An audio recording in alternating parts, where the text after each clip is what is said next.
Radio.com. Seniors thunder into a local high school parking lot like coalition forces entering Baghdad. A substitute teacher just needs to make it to her car before breaking down in tears. And a college freshman tells his roommate there's no need to hide his masturbation from him. And now a week in review that truly requires no introduction.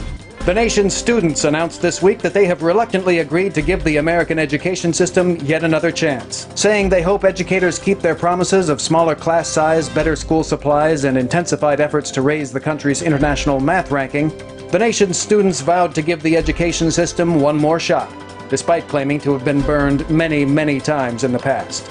In other news, a man overcomes alcoholism without the help of Jesus, and an outcast student and a lonely teacher have begun a somewhat endearing sexual relationship.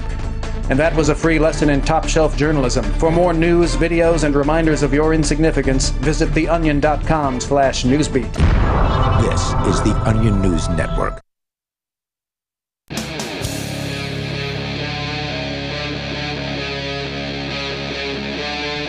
Free Talk Live. Free Talk Live, it's the live Sunday night edition. And, well, we call it Free Talk Live because you can call in and talk live here on the radio. You're free to do that.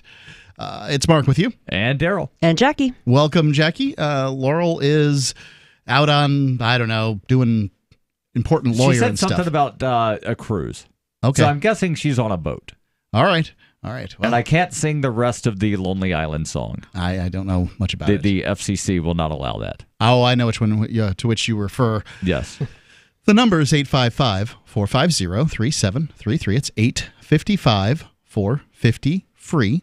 And you can call that, or you can use our Discord lines. It's you just go to discord.freetalklive.com, and you can call in there through a voice over IP protocol. It makes it real easy for you. So all you have to do is download the app.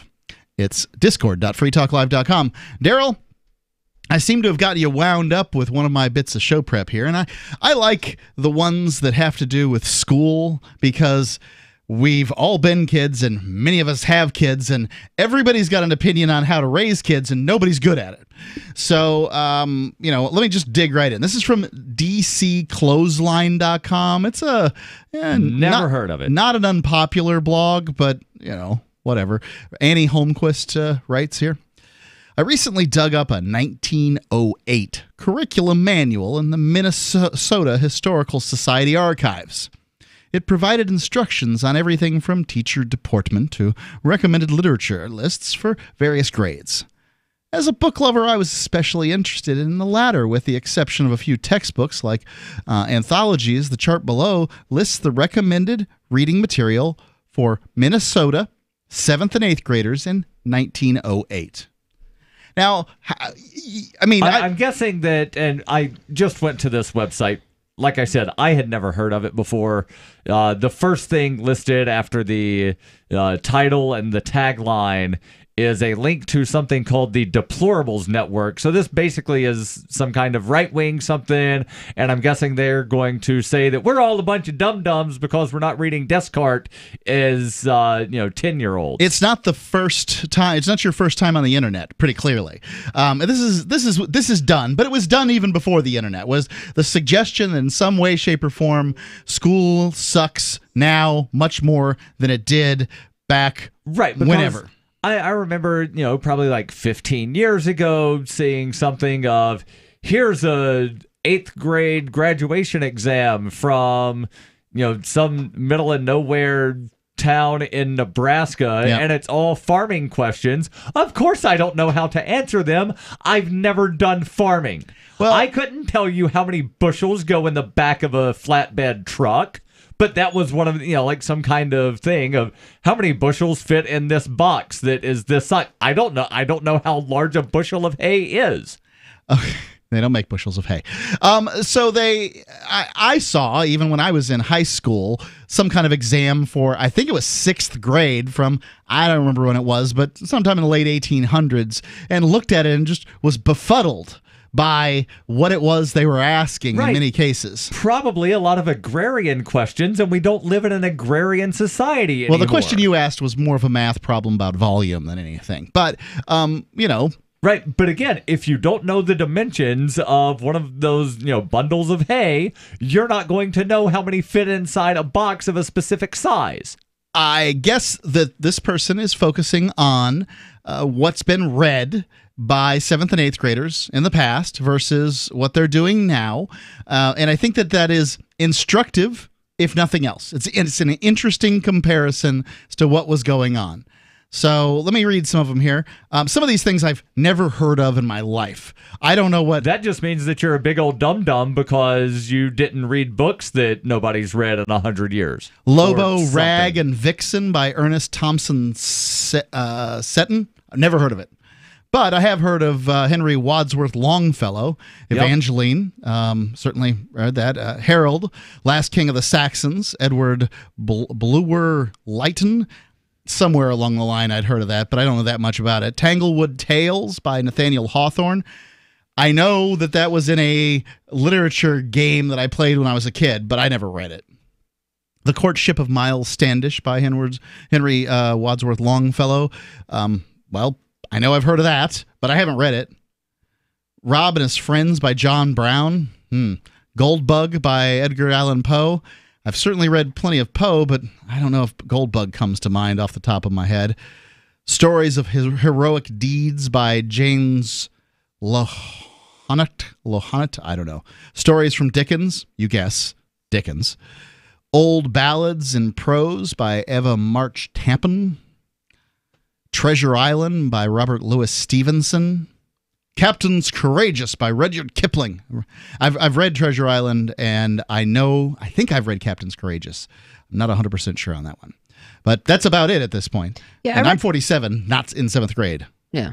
I mean, we're a little younger than you. I recognize a lot of these names, but when I was in middle school, which was, 6th, 7th, 8th grade in my district, we got reading textbooks that were primarily like anthologies so while some of these names sound familiar, there was probably short stories, essays, or excerpts in the textbook and not the actual books. And one of the big differences is going to be is there just probably there wasn't this huge textbook industry putting out these big, thick anthologies, which are easier for school systems to just buy a bunch of those. Goldbug is a short story by Poe, so it's not even a full book. So basically, I'm guessing several of these are going to be short stories that probably were put in some kind of anthology, but, somebody's releasing this look at all of these books that people read. Yeah, so just the big difference is okay, they used to publish things separately, like little pamphlets. There used to be, or they were in some, or they were in some anthology of short stories or whatever. I know Poe. Much of the Poe that we read was in that situation. Well, she actually even says, with the exception of a few textbook-like anthologies. So I think one of the big differences between then and now is the prevalence of textbook-like anthologies is much greater, because it used to be a lot more popular to get like little novellas, little booklets, or even, stories were serialized in newspapers. So let's read the way we publish things has changed. Edna Public Schools, Twin Cities Metro's finest districts, namely the Edna Public Schools, again, with the exception of a few textbook anthologies. The list below offers the reading options for their 7th and 8th graders. This is current day. And again, I haven't heard much of this stuff either. The author, Avi, Nothing But the Truth. Never heard of it. A Step from Heaven, Nah. Never heard of it. Adventures of Tom Sawyer by Mark Twain. Yeah, that's a classic. Got it. Hold on. I thought that was one that is often on the banned books list, and no 7th and 8th grader today should read it because it makes people feel bad. Yeah. That's kind of... I don't think it makes... It's because of the racial slurs, and so I think the concern is at what age you introduce that literature, in which kids will be mature enough to understand that you don't use those words anymore just because it's in your book.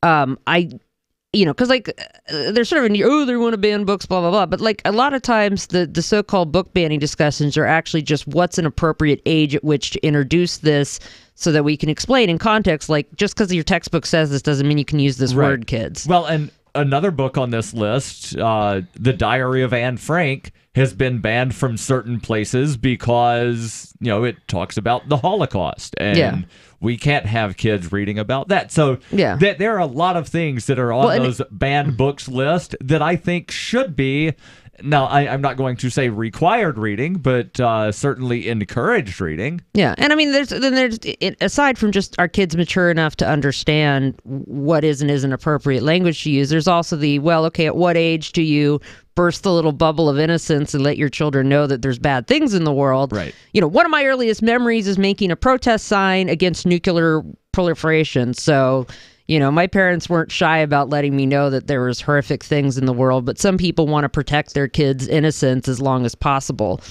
Whether that's good for the kids' long-term emotional health versus, you're just... Like I said, I don't know. Everybody messes up parenthood. Yeah. There's no doubt about that. I've got some readings here that I think are great comparing the two, and I find that, obviously the authors probably got their angle, but it's very interesting to me. The number, 855-450-3733. It's 855-450-FREE. Do you think kids today are more poorly educated than when you were in school?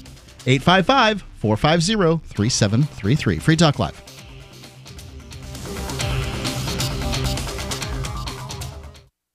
And not to mention the shedding, I would vacuum the carpet 3 times a week. Frodo was scratching all night long, bouncing on the side of the bed, keeping me awake the whole entire night from all the scratching and chewing. It kind of makes you neurotic. Does your dog itch, scratch, stink, or shed like crazy? Mounds and mounds of fur all over the place. Come to Dinovite for help. DINOVITE.com. If you want the dog to be healthy, you got to feed it something healthy. Dinovite is nutrition. The omega-3 fatty acids. Flaxseed, zinc, alfalfa. Our vitamins and enzymes replace the nutrients cooked out of most commercial dog foods. He gobbles it up. He's not up all night scratching. His shedding is minimal, and it is such a pleasure to have my calm, relaxed, non-shedding puppy back. And I have to thank Dinovite for that. Don't let your dog itch, scratch, stink, or shed like crazy. Come to Dinovite for help. 859-428-1000.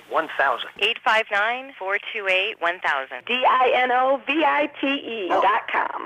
There are basically 2 types of advertising, direct response and branding. Radio's great for direct response with its low cost to listener ratio, but audio can't be beat for branding, which is a longer-term endeavor. You want to be the first thing that someone thinks of when they think about your product or service. If you have a local business that you want kept top of mind in your community, call the station. If you need national reach, Free Talk Live's got around 200 radio stations, millions of monthly listening sessions, can suit all budgets, and if we don't think we're right for you, we'll tell you. Email me, mark@freetalklive.com. Bitcoin.com is delighted to announce their latest partnership with the gift card specialists at eGifter. With many of the world's leading brands on their roster, it is now easier than ever to get the gift cards of your favorite brands with Bitcoin Cash. To get started, just follow these simple steps. Visit giftcards.bitcoin.com, pick the gift card you want, follow the instructions on your screen, and make your payment using your Bitcoin Cash wallet. Sit tight and your gift card will be delivered to you as soon as it's ready. That's giftcards.bitcoin.com. The Free State Project has reached its goal of 20,000 liberty lovers who've pledged to move to New Hampshire and get active to achieve liberty in our lifetime. Perhaps you're trying to figure out what part of New Hampshire should be your destination. If so, consider Keene. You'll find more than 150 reasons to move to Keene at move.freekeene.com. Keene is famous for its historic, publicity-generating activism, as well as being the liberty media capital of the world. It's home to freekeene.com, New Hampshire's destination for liberty activism, news, and opinion. For years, we've been compiling over 150 reasons to move to Keene at move.freekeene.com, where you'll learn about some of what's happening here and what makes Keene a great place to live. If you love liberty, you'll probably enjoy anywhere you end up in the Shire. But do your due diligence first. Please visit move.freekeene.com for the full list of over 150 reasons to move to Keene. That's move.freekeene.com. If you want to know the latest about Free Talk Live before we go on the air, all you need to decide is how you want it delivered. It's your choice. Visit news.freetalklive.com. You can get emailed announcements and participate in contests via our email updates list. Plus, we have a Twitter account that you can follow and a Facebook page where you can become a fan. So visit news.freetalklive.com to get news about Free Talk Live as soon as it's announced and the way you want it delivered at news.freetalklive.com. That's news.freetalklive.com. Cell 411 is a free app for Android and iOS that replaces government-controlled 911. Cell 411 allows you to preset a group of friends or private organizations to show up at any emergency. Cell 411 is a nightmare for the state because it proves their so-called services aren't needed. Cell 411 has had thousands of installs, and of course it's covered by the BIPCOT no government license. Cell 411 because your friends won't shoot you when you're in trouble. Without the government, who would build the emergency services? You and Cell 411. Get it today at getcell411.com. Join the LRN.FM Discord for live chat 24/7 at discord.lrn.fm. That's discord.lrn.fm.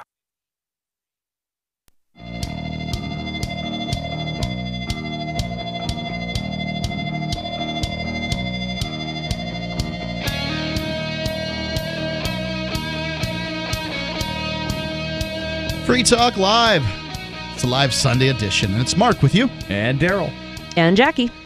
The number's 855-450-3733. It's 855-450-FREE. We're talking about the difference between the reading lists in 1908 versus reading lists today in middle school. This is for 7th and 8th graders. And I think it's interesting stuff just to see the different things, different choices that we have made as a society. I mean, to some extent, that's what's going on here, right? Not that anyone asks me what the reading lists ought to be for middle school. If you pulled up a reading list from 1808, it's going to be completely different. If you pull up a reading list of here's what the King of England's son read in 1008, it's going to be completely different. It doesn't mean we're a bunch of dum-dums because we're not reading, like the Life and Times of Josephus. We are a bunch of dum-dums if we believe that there was a King of England in 1008. The number to call in is 855-450-FREE. There were multiple kings in England. Yes. But yes, there wasn't one who called himself the King of England. Could have been Northumbria, no doubt. I don't imagine they were doing a heck of a lot of reading at that Wessex. point. Frankly. Let's go on here with the from DCClothesline.com. The things that they're claiming here separate the difference between the modern and the 110-year-old reading lists are time period. One of the striking features of the Edna list, that's the modern one, is how recent the titles are. Many of the selections were published in the 21st century. In fact, only 4 of the selections are more than 20 years old. In comparison, over half of the titles on the first list were at least 20 years old in 1908, with many of them averaging between 50 and 100 years. Older is not necessarily better, but books on the first list suggest that schools of the past were more likely to give their students time-tested classic literature rather than books whose popularity may happen to be a passing fad. I call BS on that because, again, look at the time period. Yeah, it was somewhat easier to get books published in the late 1800s, but it was still, a fairly, difficult thing to do.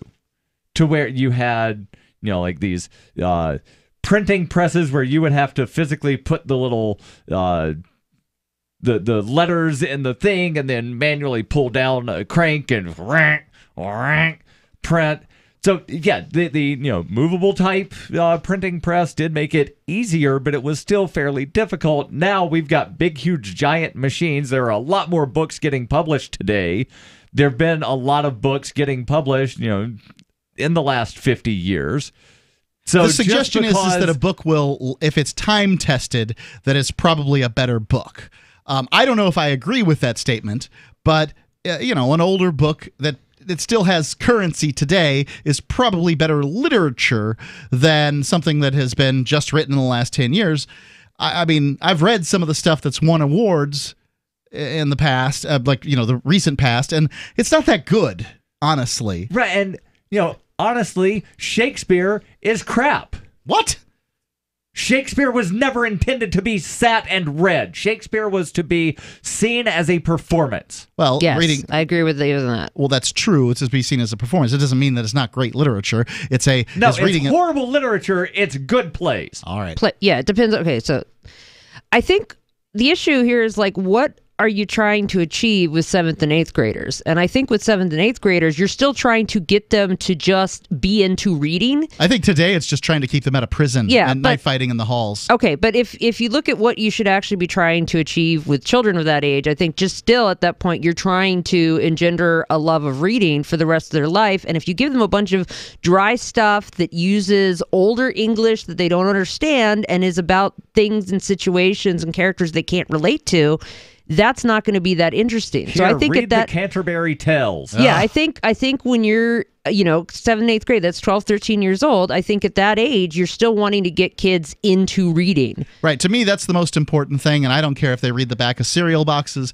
comic books, or the Twilight series. Yeah. I don't care. So I approve of more recent books, because even if you go back 100, 200 years, you start getting into differences in the written language where you're not going to understand some of the phrases, and that's just even without having to understand the historical context in which they're referring to specific things. Like, there's a lot of specialized vocabulary. If you read, I read historical romances, there's a lot of specialized vocabulary like to Jane the point Eyre? of which... Is that what we're talking about? That kind of thing? Trashier ones. All right, I'm not familiar with the them. smutty kind. There's like they even put out books for authors of historical romance novels, like explaining things, because so many people will go out and try and write in this genre and they'll get details wrong and it'll drive people crazy. So any kind of historical fiction, though, is going to have that problem. So, I think that they'd be better off in middle school. This is if somebody wants to ask a talk show host instead of a teacher what their opinion is, and I'm happy to give it, is that they should just do the Harry Potter series and run the literature class like a book club. Kids are going to be much more interested in Harry Potter than they are interested in Henry Wadsworth Longfellow, and that sort of thing. I think that's a horrible idea. Great. Because when I was in elementary school, middle school, where you just got to pick a book and write a book report. Yep. I would read, 2-3 books a week sometimes because I enjoyed reading. Once, late middle school and junior high, they started saying, this is the book that you must read and this is the book that you have to write a book report on. I stopped reading because I didn't like the things that were being forced onto me. I do think you eventually want to have that kind of common, like the Western canon, which has now been expanded to have more multicultural offerings. I do think that there's value to having sort of a shared literary tradition in our culture. For nothing else, you're not going to understand a lot of phrases and references that people make, like what's an Achilles heel? Or what is opening Pandora's box? Or, I'm just pulling these. They don't have them off the top of my head, but there's a lot of literary references. I know I was taught those things. I don't think it was in any kind of reading or literature class. I think it was actually in one of my history classes where we had to learn Greek and Roman mythology. Yeah, but I mean, it's still mythology is a form of literature. There's what's a catch-22. What's a Nurse Ratched? Like these are references to things, and if you don't get the classic or Don't Throw Me in the Briar Patch, getting somebody to paint the fence for you, like there's all these literary references that you're just not going to understand a lot of conversation and articles and just educated discourse if you don't have these references, and people slip them into speech without realizing it. And I've had to deal with this. I've done a lot of professional editing work for non-native English speakers, and some of it I just have to explain where these idiomatic phrases come from. Yeah, I think this is one of the difficulties, right? On one hand, Daryl, you're absolutely right. Kids are going to be more passionate about reading, and this is a tenuous time. I stopped reading at about I think 3rd grade, and didn't really pick it up on my own again until 12th, because I think largely the same reasons that you did. However, the point that Jackie make is well said. Do we need a cultural canon? Maybe we do. 855-450-3733. What do you think? 855-450-FREE. Free Talk Live. Hear that? That's the sound of a house being trashed while a gang of thieves ransack the place. And what they don't steal, will be destroyed. This year, resolve not to be the next victim of a break-in. Go to faketv.com and discover a device that creates the illusion someone inside is watching TV, even when you're miles away. Security is a mindset, and Fake TV should be part of your security solution. Be vigilant, but not fearful. faketv.com. Hunters, anglers, campers, and survivalists. Get back to nature. Expand your horizons with the highest quality, most versatile, unique slingshots and sling bows on the market at slingbow.com. Slingbow products are compact and models start from just $17.98. They're perfect for your bug out bag or storing in your vehicle. Give yourself and your loved ones the excitement and tradition of Slingbow, a new frontier in archery and truly modern twist on this primitive survival tool. Feel the thrill only at slingbow.com. This is Michael Dean from the Freedom Fiends. I've run websites since 1996 and have used over a dozen web hosts in that time. AgristHosting.com is the only one that hasn't broken my heart. Agrist Hosting's uptime and service is stellar, and their DDoS mitigation is the best I've seen. That's important because if you tell the truth in this world, you'll ruffle feathers. And some people will try dirty tricks to silence your voice. No matter what the haters hit us with, Agrist Hosting keeps our websites online. If you have a mission-critical commercial presence or a world-changing activism site, you cannot tolerate any skullduggery.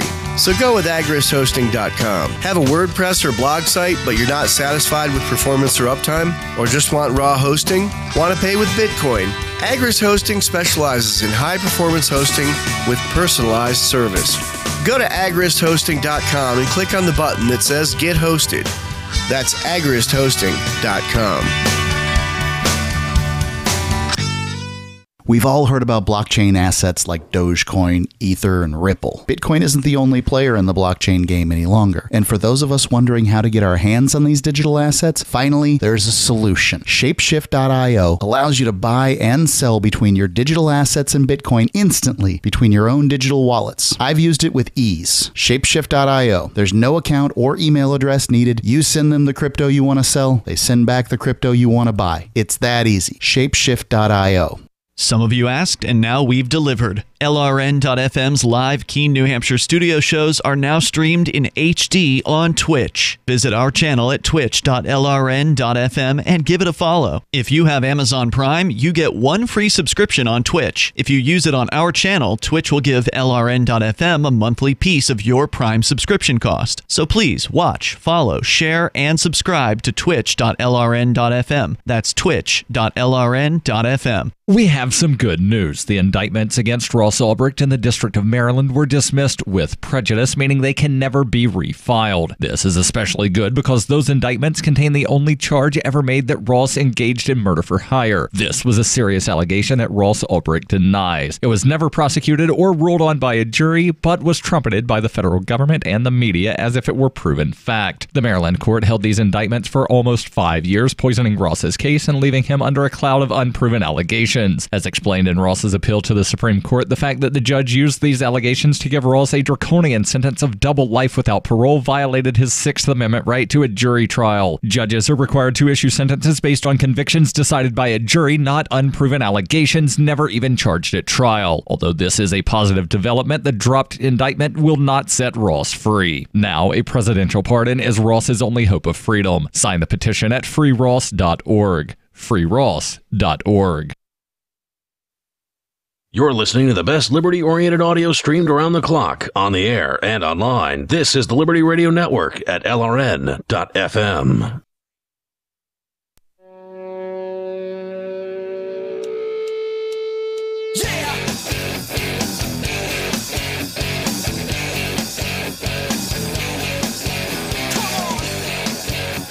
Free Talk Live Sunday edition.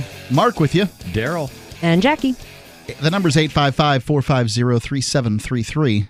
We're talking about, well, education, the education level of people who are in 7th and 8th grade about 100 years ago versus now. And no, specifically we're talking about the reading list. Yeah, but it's part of the education level, and this is a greater conversation, I think. We're often told that, farmers with, pretty crappy nutrition and no internet were somehow better educated than we are today. And maybe it's true. They were differently educated. Maybe they're better educated. I have no answer. You bring a farmer from 1847 to present day, they're not going to know anything about that little robot turd that lives in your pocket. They're not going to know what this crazy machine is sitting in front of us. Like, there's how to a drive lot a car. of things. But school's not teaching you about that stuff either. I mean, kids are learning about phones and computers at home. They're not learning about it at school. Yeah, at yes, school. they are. I mean, I don't know about you. I played Oregon Trail. Yeah, we on played a computers lot of at Oregon school, Trail. Yeah. Not at home. I mean, I had one at home, but we had a lot of stuff that I learned beyond just, screwing around playing games was at school. Like, I learned a little bit of programming at school. I learned how to type at school. Okay. Well, typing was an elective when I was in school. You had to choose to go to typing. So, but I mean, you're 7 years older than us. So. It is true. Yeah. It is true. All right, let's go to Dan calling in from Virginia. I'll get back here to the story in just a second. Dan, you're on Free Talk Live. Hey, guys. How are you doing tonight? All's well. Enjoying your conversation here. I just wanted to share with you, we have a school, and one of the things, and all of you guys had really good opinions on the way to get the kids to read. And what we did was, or what we still do, is when they're younger, we have kind of a curriculum type set of books. But when they get to the age of like from 11 to 14, that's where you really run into a real challenge. So some of the things that we've done, you mentioned the Harry Potter series. So what we want to get them to do is continue to enjoy reading. And one of the ways we've done that is, believe it or not, a lot of the movies that these kids have seen, like Star Wars has literally, I think, about 40-some different books. Yeah, got to be dozens. Hundreds. No, literally hundreds. Yeah, hundreds. I've got a couple in my library, and I thought they were fine. Yeah, the Star Wars Expanded Universe is hundreds and hundreds of books now. Yeah. Well, what we'll do sometimes is we'll take and see where some of the movies that they might have been exposed to, what the background on the books are. And if we can get them to continue to read and enjoy reading, what we'll do as they approach the older age, we might introduce a book that might not be that interesting, but has some cultural, relevance to it. And we found that if they enjoy reading, that it's much easier for them to digest that kind of assignment as to just take them like, okay, now we want you to start reading. I think one of you guys said that, you could do the book report if you picked the book, but when you're forced to read something that's not very interesting, it's much more difficult. And we found that if you get them in the habit of reading and they enjoy reading, it's much easier to introduce those cultural relevant books than it is just doing it off the cold. Yeah, this is reminding me a lot of my own experience. So I used to do a thing where I would basically read all my textbooks in the first month or school, and then I would take the quizzes and do fine on them. And I would spend middle school, which is the age we're talking about, reading Star Trek novels under my desk, so the teachers couldn't pay attention. So like basically, my performance, if it was like a test-based class, I did great. If it was a homework and class participation-based thing, I did terrible. Like I actually managed to flunk home ec because I didn't do anything. I just read my novels. And I got away with that in most of my classes until I hit the 7th grade. And my 7th grade reading teacher figured out what I was up to. And he's like, look, I know you already read your entire textbook. I know you're going to do fine on the exams for the rest of the year, but I'm not going to have you just sit here and read Star Trek novels during my class. So he put together just for me a custom reading list. And he had Fahrenheit 451, Something Wicked This Way Comes, Mary Bradbury is on there. Sort of the classic sort of gothic novel about... Bradbury did some science fiction too, so that was going to... He's just trying to aim it at what your interest is. But he made me read a variety. I also had to read Rebecca, which was this novel set in sort of this like mansion, and there was like the ghost of the wife. I had to read Pillars of Earth by Ken Follett, which was about building a cathedral in the Middle Ages. There was just... those are the three that stuck with me, but... Those were relatively modern books at the time. But it's in like... a lot of cases. For every book, like basically I had to read one book that he picked every month, which I could still blow through it pretty fast. But the deal was like I had to read and write him a paper. And so this was an exceptional teacher who like just voluntarily added to his workload because he didn't want to see me just reading trash all day. I had to read a book that he picked and write a little report on it for him, and then I could go back to reading Star Trek novels, and then I have to read another one. Dan? That's very similar to what I'm describing to you as well. And the way you structure it, because the challenge is the middle school kids. That's where the real challenge comes in. And you've got to be creative, and you've got to do something that's a little bit more difficult, and you have to be flexible. And and this is a private school, so public schools, I can't tell you how they would do it, but that worked for me. Learn to be creative. Yeah, that deal that he struck worked for me. Thanks for the call, Dan. Appreciate it. All right. 855-450-3733. It's 855-450-FREE. I want to skip ahead just a little bit here and talk about the reading level between these two. But before you do, I actually want to touch on this article list thematic elements. Yep. And when you were saying they're talking about the entire education, no, they're not. They're talking only about the reading. No, I say list. It's part of a greater conversation, right. Daryl. So you also mentioned, but never mind. They're looking, again, specifically at reading list, and without knowing the entire curriculum of the 7th and 8th graders, yep, maybe current 7th and 8th graders are getting some of this, history of the Middle Ages. Maybe they are getting. I didn't get any of this stuff. The stuff that they have on these lists, I didn't get anything like this in middle school. When I was in junior high, that's what we called it, where I went, we didn't read stuff like this. We had to do book reports, and we picked our own stuff, and that was really the end of the story. Did you not have a history class? Yeah, we had a history class. Did they not teach you about ancient Greece? They taught us about those things, Ages? but it wasn't required reading.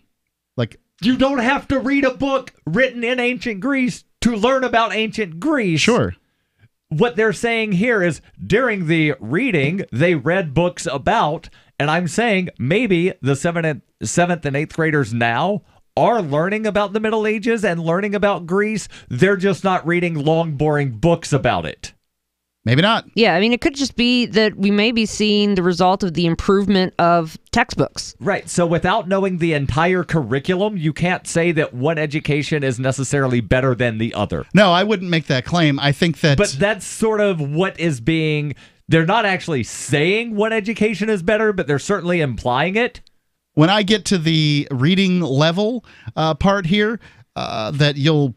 It's stunningly different here in this third point that they make about many of the books on the new list here are fairly simple, understandable language and vocabulary familiar to the modern reader versus the the first paragraph of one of these more classic books. It's a big difference in the quality of the writing. I mean, it's stunningly annoying to see the one versus the other. And it's one thing. My son's reading Harry Potter, as I had mentioned earlier, and I think that Rowling makes at least an effort to, call her stuff literature to some extent. But, like some of the older books, they would write just a very long run-on sentence that in itself would be an entire paragraph. Sometimes they're pretty, though.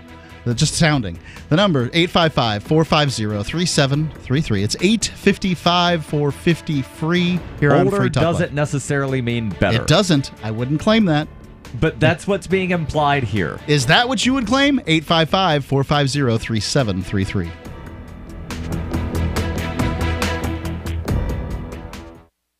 Does your dog itch, scratch, stink, or shed like crazy? Come to Dynovite for help. Order a 90-day supply of Dynovite. Everything we tried failed except the Dynovite. Pick up 2 bottles of Super Mega Fish Oil. Get the 3rd bottle free. Packed with omega-3, DHA, and EPA fatty acids. Super Mega is great for your dog's immune system, healthy skin, and soft, shiny fur. Dogs love it. Try Super Omega Fish Oil. Buy 2, get 1 free. At Dynovite.com. DINOVITE.com.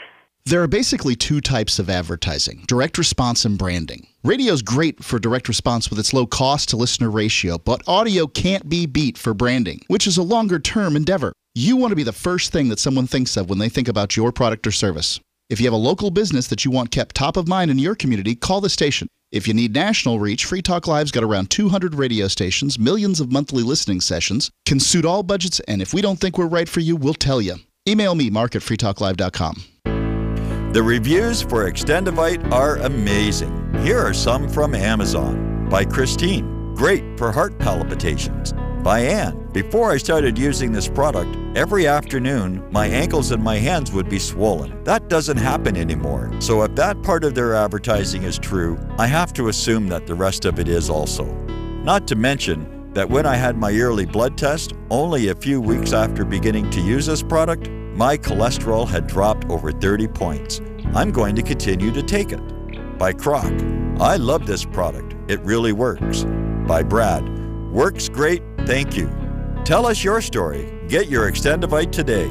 To order, call 1-877-928-8822. That's 1-877-928-8822 or visit heartdrop.com. Extend your life with Extendovite.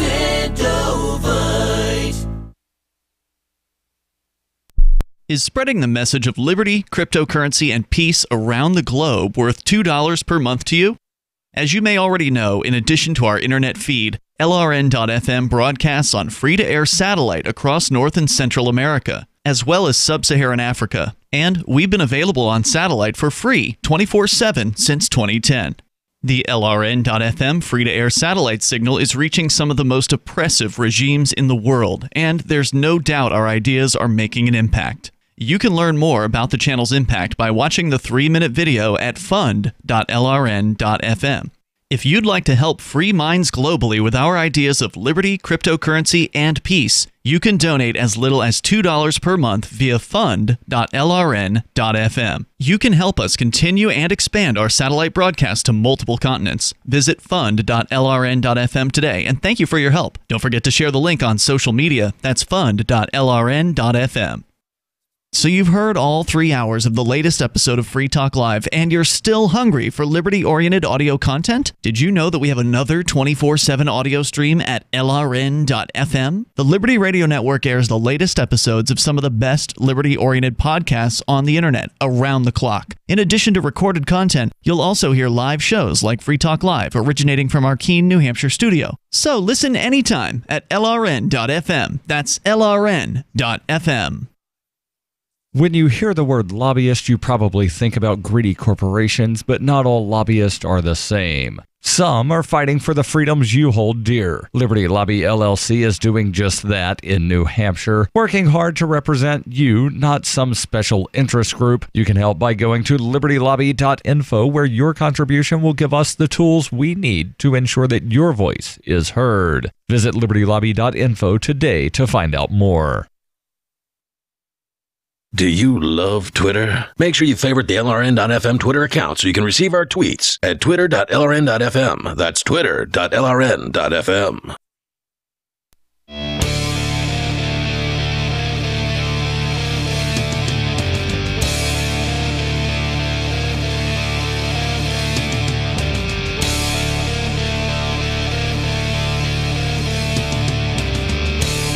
Free Talk Live. It's a live Sunday edition. You can call in, talk about whatever's on your mind. We're talking about reading lists that were from 100 years ago versus middle school reading lists from today. And you can call in with your opinion. And I think just sort of education generally between the two time periods. It's Mark with you. And Daryl. And Jackie. For years, libertarians of all stripes have wanted a directory of liberty-minded businesses. And, well, Free Talk Live is helping to build one. We're talking about Liberty.menu. Liberty.menu is a tool for our community. At its core is a directory of events, businesses, digital content, and more. Listings can be rated and reviewed, kind of like Yelp, but there's also a bit of a social networking aspect where you can connect and share with other users. Use of Liberty.menu is exclusively for individuals who reject the initiation of force and those who agree to abide by the ethics of the non-aggression principle. Put your voluntarist ideas into action at Liberty.menu, and because it's free to use, we can't give you a discount, but we can get you a special Free Talk Live listener badge. So enter code FTL once you're there at Liberty.menu and get a special Free Talk Live listener badge. Liberty.menu. So I want to read these two excerpts that the author brings from the two books. One is from the first paragraph of Nothing But the Truth. This is one of the books from the reading list, modern reading list for middle schoolers. And have you ever heard of this book? No, I know nothing about it, but I can tell you I'm not going to read it. Let me read it for you now. Coach Jameson saw me in the hall and said he wanted to make sure I'm trying out for the track team. 4 exclamation points. Said my middle school gym teacher told him I was really good. 4 exclamation points. Then he said that with me on the Harrison High team, we have a real shot at being county champs. Fantastic. 7 exclamation points. He wouldn't say that unless he meant it. Have to ask folks about helping me get new shoes. Newspaper route won't do it all. Really, there's a kid today that has a newspaper route? But Dad was so excited when I told him what Coach said, I'm sure he'll help. So you can see it's a little sugar-coated. Well, it's trying to write it in the style of somebody in that age group. LOL. Yeah. And this book, just pulled up the Amazon list, or the Amazon listing for the book, was a Newbery Honor book by, they say, acclaimed author Avi. I've never heard of him, but award-winning book, written in 2010. It's garbage. Now let me read this one here. There are lots of things that are garbage, Mark. Yep, just saying. On the other hand, this is the first paragraph of Longfellow's Evangeline. This is the forest primeval, the murmuring pines and the hemlocks, bearded with moss in garments green, indistinct in the twilight. Stand like druids of eld, with voices sad and prophetic. Stand like harpers hoar, with beards that rest in their bosoms. Loud from its rocky caverns, the deep-voiced neighboring ocean speaks, in accents disconsolate answers the wail of the forest. All right, so of these two things, I know exactly what is happening in the first one. The second one, the guy just said a bunch of words about a forest at night somewhere near an ocean. Yep, one of these is poetry. The other one is just modern garbage. And I mean, so to me, it harkens back to the same thing again. Is do you want kids to read, or do you want them to read something specific? Or because you're going to lose some kids along the way if you make them read specific things. Or do you want them to understand what they're reading? Because that's also an option. You also want kids to write, and I would say the first excerpt would make a child feel like, oh, hey, I can write too. I can write my story. And the second would be like, well, this is just too difficult. I could never do anything like this. And all of this is also age appropriate. Like, I would say there's nothing wrong in teaching the poetry from the second excerpt. I would just aim it at a slightly older group. Well, I guess we're to believe that somehow middle schoolers or junior highers or whatever they're calling them back in 110 years ago were prepared for that. I don't know whether that's true. Also, 110 years ago, 8th grade was probably the final year of school for most people. Because they would then wind up, going out, getting a job, working the fields, etc. Well, shouldn't 8th grades, I mean, if they were able to consume enough to go out and get the job and do all that other stuff and read this in 8th grade, then why aren't we doing that now in 8th grade and then just tacking on a better education from 9th through 12th? Maybe the education has improved, which is why they're not reading some of these books about Harold, the last of Saxon kings, and they're learning that in British history instead. Let's go to Brian calling in from California. Brian, you're on Free Talk Live. Hi, guys. I heard your discussion about one aspect of how our society treats the young, and I wanted to move the conversation in a slightly different direction. Sure. Because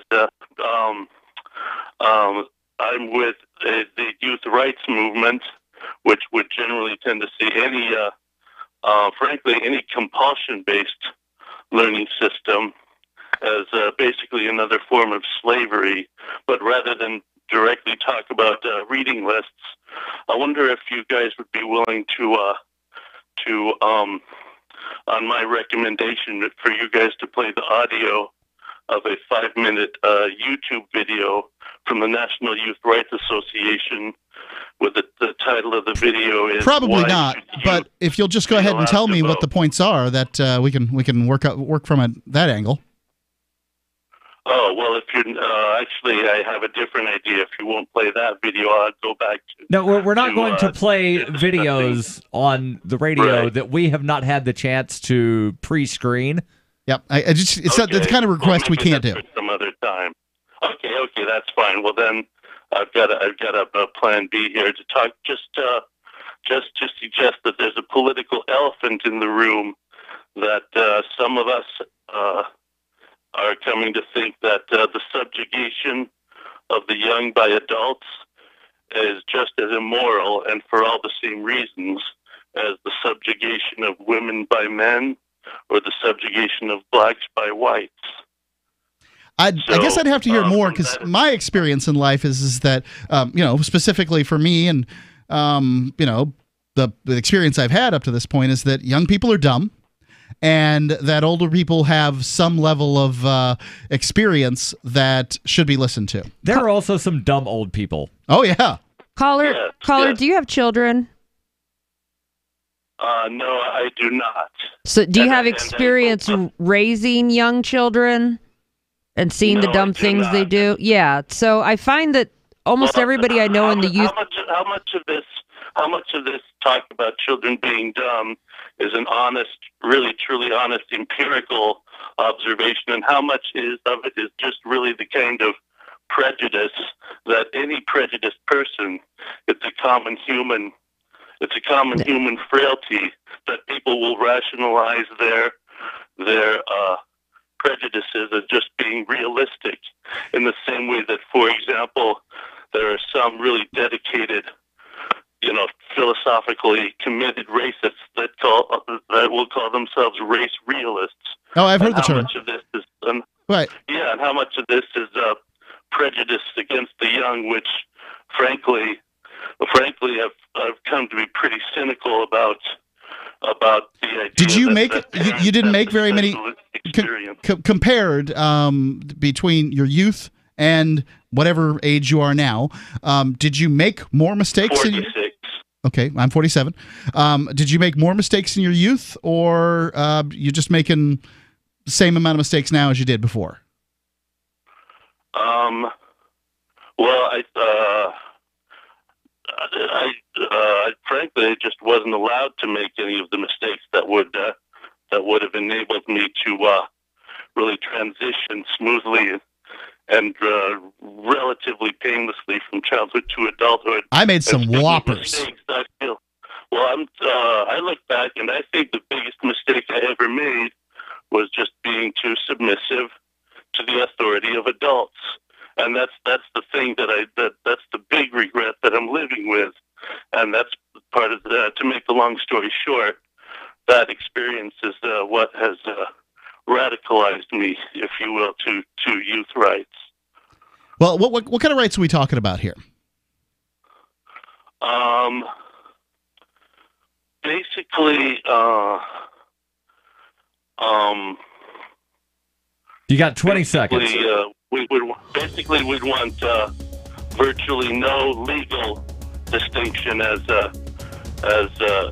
basically no status offenses, is I think the legal term, that virtually anything legal for an adult would be legal for a child. Wow, I don't want to get on the roads with 10-year-olds driving. I can tell you that much. Brian, I do want to hear more about your stuff in the future, though. Please call in again. The number is 855... I couldn't hear that. We can talk about my doctor makes more informed decisions prescribing my blood pressure medications based on the data I presented to him on the Smart BP app. That's one. Smart BP can export a colorful, detailed blood pressure report that I can bring to my doctor. That's two. Smart BP is easy to use and intuitive, and the features on the free version are very generous. And that's just 3 of the thousands of 5-star reviews of Smart BP, a new blood pressure tracking smartphone app from Evolve Medical Systems. Smart BP is the only app designed for ease of use and seamless connectivity to help manage your blood pressure and keep track of your health at your fingertips. With Smart BP, you can automatically sync your blood pressure measurements through Apple Health and Microsoft Health Vault. Connect with Apple Watch. Easily print and share detailed reports with your doctor, plus many more features. Smart BP is free and available both on Apple and Android devices. And be sure to search the App Store for Smart Blood Pressure from Evolve Medical Systems. That's Smart BP from Evolve Medical Systems, the Smart Blood Pressure Tracker. maybe there's of course going to be some exceptions, but I know very. Are you a cryptocurrency advocate? The Crypto Tip is the ideal outreach tool to help new people discover cryptocurrency. It's a printable business card-sized tip that you can give to service providers, preferably in addition to a good cash tip. When the server scans the QR code, it'll bring up an explanation of cryptocurrency, how to install a wallet, and allow them to claim the tip. If they don't claim the crypto, you get your tip refunded to you after a time period you specify. Plus, if they do claim the tip, you get an email alert. Create as many tips as you want at cryptotip.org. That's cryptotip.org. LRN.FM is proud to announce our official listening apps for Android and iOS devices. Now you can easily tune into our streams anywhere, anytime on your smartphone or tablet. Just visit apps.lrn.fm or search for LRN.FM in the Android or Apple app stores. Please download, rate us 5 stars, then share the link on your social media and let your friends and family know how you're listening to LRN.FM. Download it now, free at apps.lrn.fm. You're listening to the live edition of Free Talk Live. Hour number 2 is next after the news here on the Liberty Radio Network at LRN.FM. From Keene in the Shire, the Liberty Media capital of the world, this is Daryl W. Perry, host of FPP Radio News for the weekend of December 1st and 2nd, 2018. Silver is trading at $14.17 per ounce. Gold is valued at $1,222 per ounce. Zen is trading at $7, and the average price of Bitcoin is $4,272.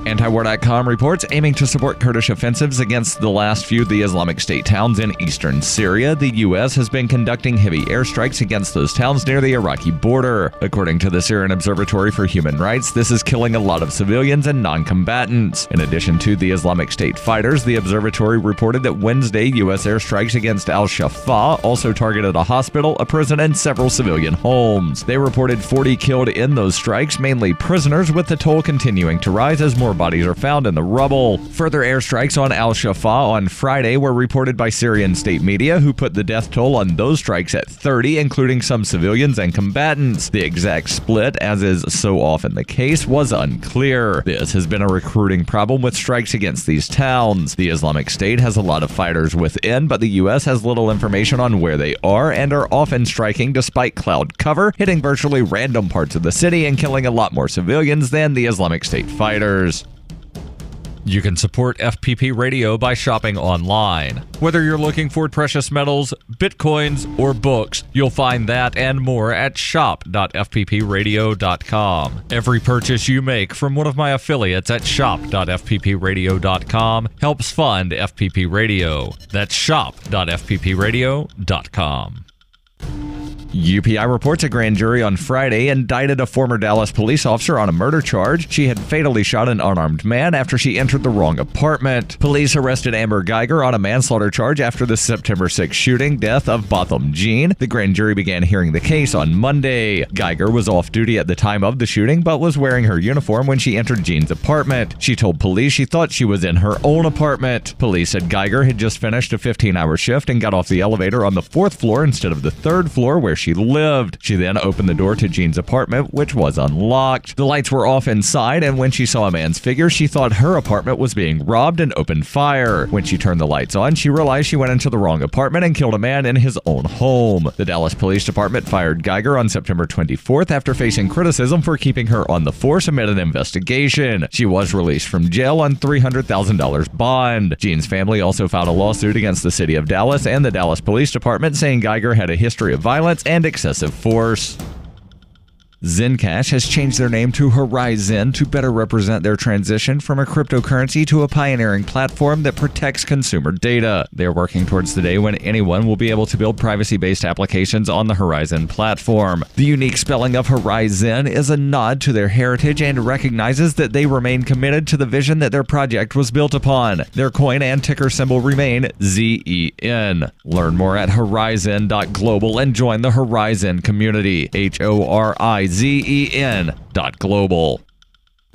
Reuters reports a federal judge in New York ruled on Friday the Trump administration cannot compel states and cities to cooperate with federal immigration authorities as a condition for receiving millions of dollars in federal law enforcement funds. The ruling by U.S. District Judge Edgardo Ramos in Manhattan is a victory for New York City and the states of New York, Connecticut, Massachusetts, New Jersey, Virginia, and Washington, which had sued the administration over the conditions in July. Ramos is at least the fourth federal judge to rule against President Donald Trump's administration on the issue. Ramos ordered the administration to award the funds without condition. New York Attorney General Barbara Underwood said in a statement, "Today's decision is a major win for the New Yorkers' public safety." The U.S. Department of Justice could not immediately be reached for comment. The lawsuits concern the Edward Byrne Memorial Justice Assistance Grants, which provide federal funds for state and local law enforcement. The Trump administration announced last year that to receive funding, state and local governments must give federal immigration authorities access to their jails and advance notice of immigrants released from custody. Federal judges in Pennsylvania, California, and Illinois have already ruled against the policy. The 7th U.S. Circuit Court of Appeals has upheld the Illinois ruling, finding that Congress and not the administration has the authority to decide how funds are spent.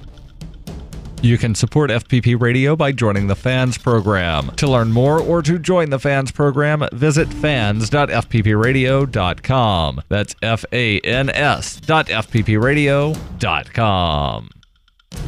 This has been FPP Radio News, online at fppradio.com.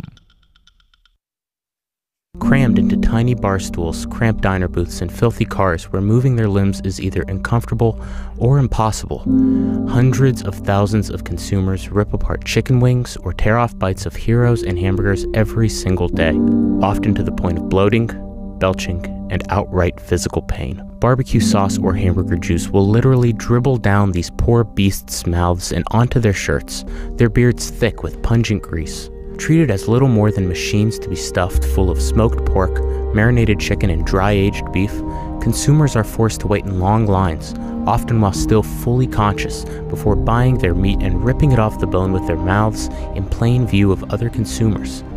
The majority of meat consumers are often prodded to ingest vastly more than their bodies can handle thanks to cruel promotions like 25-cent wing nights and family-sized buckets of chicken. Help stop the brutality by visiting... This is the Onion News Network.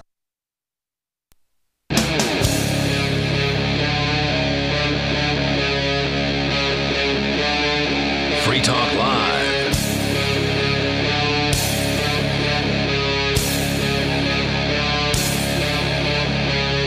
It is Free Talk Live. It's the live Sunday edition where you are free to call in and talk live here on the airwaves with me, Mark.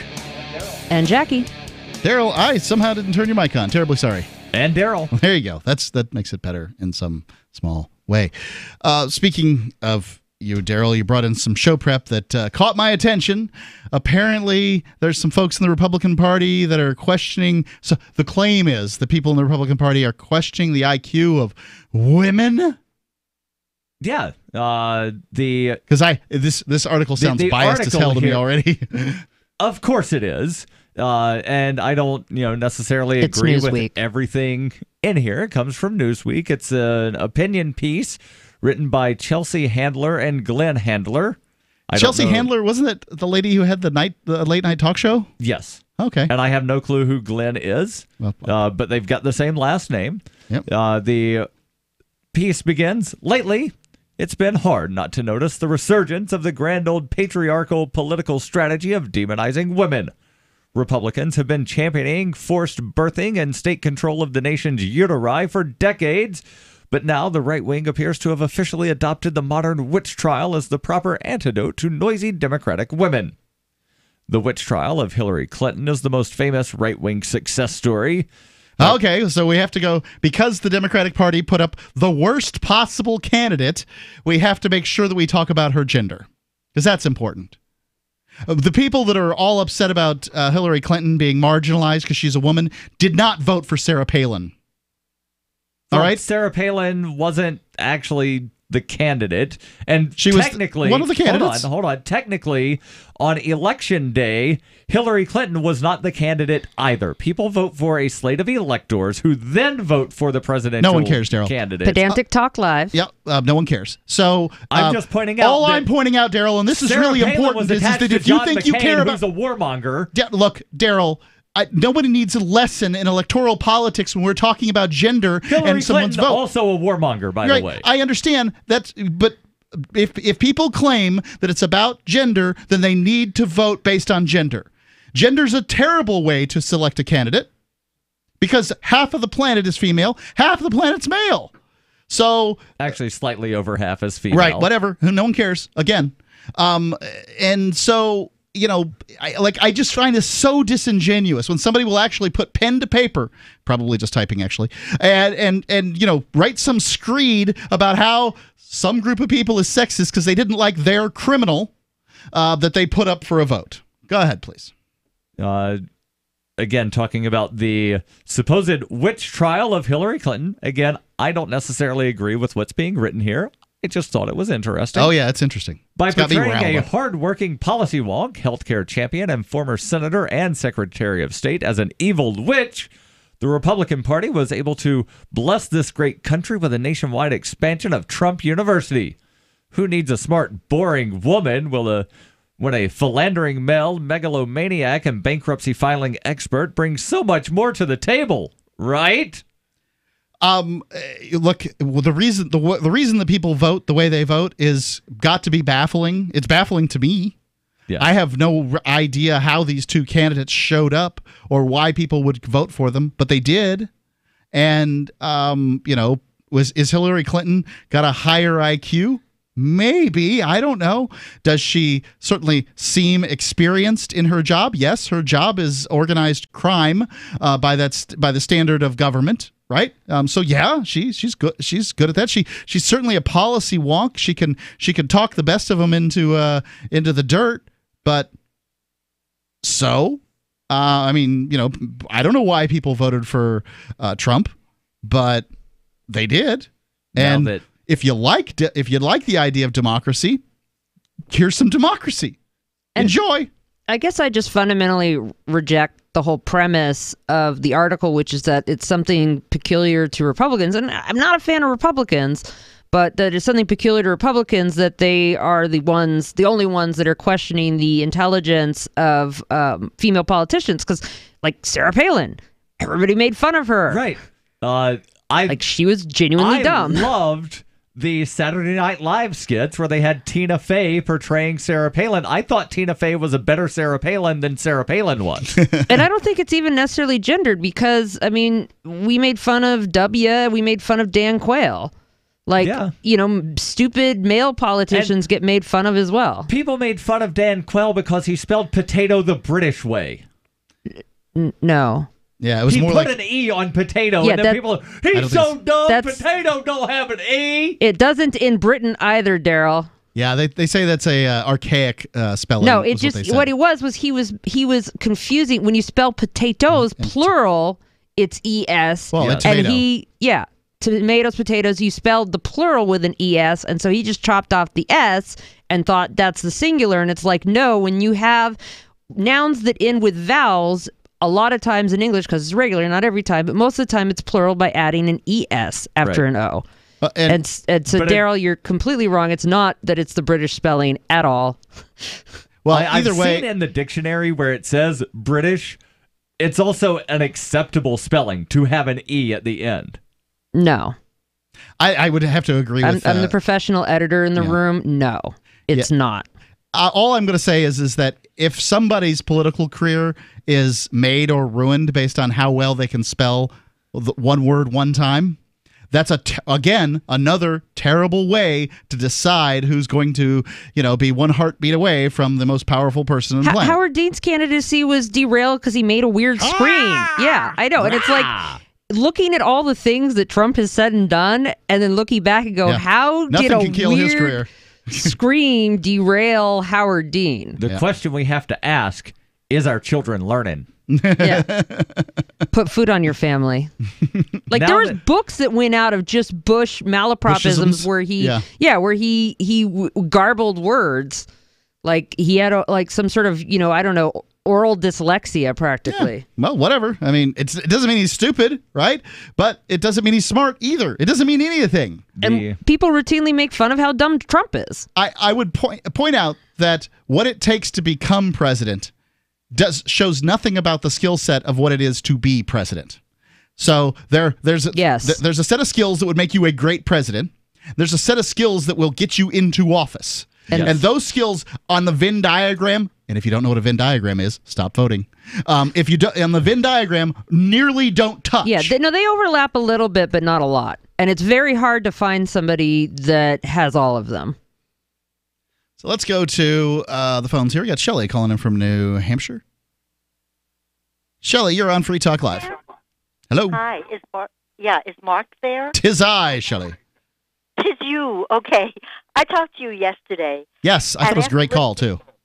Thank you. But after listening to the gentleman who called in, it was like, and thank you, because you said, no, I didn't hear her say that, and you didn't hear me say that. I was not... Didn't hear who say what, because there are a lot of people that weren't listening to the show last night. At this point, it's just you and I, Shelley. Okay. He thought I was giving you a hard time because of a comment I made about the natives and the money, and I don't even know how to explain it. But in any event, I was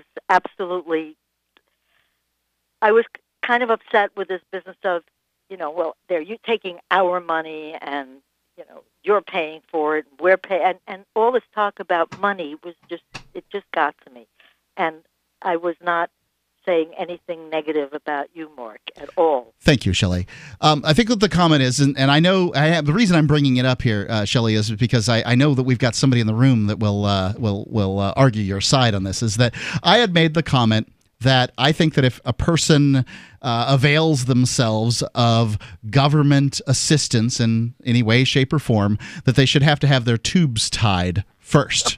That was one of the things, right? And, it's a shocking statement. It's intended to be shocking, but I do truly believe it. I think that if somebody, if you want to get this money from the government, you need to have some skin in the game.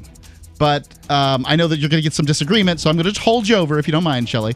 Go for it. Yeah, if you would, please. The number, 855-450-3733. It's 855-450, free here on Free Talk Live.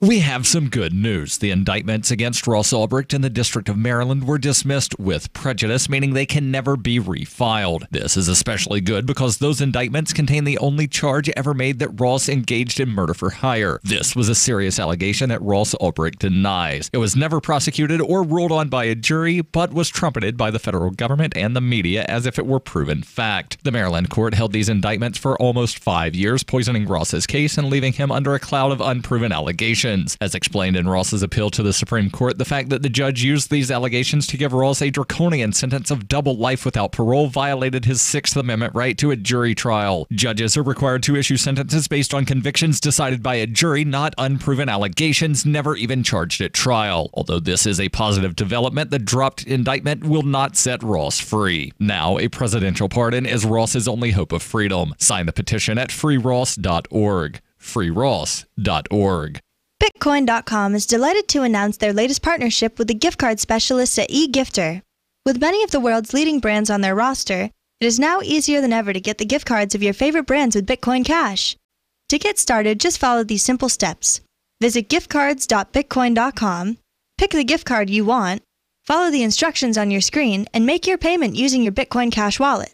Sit tight and your gift card will be delivered to you as soon as it's ready. That's giftcards.bitcoin.com.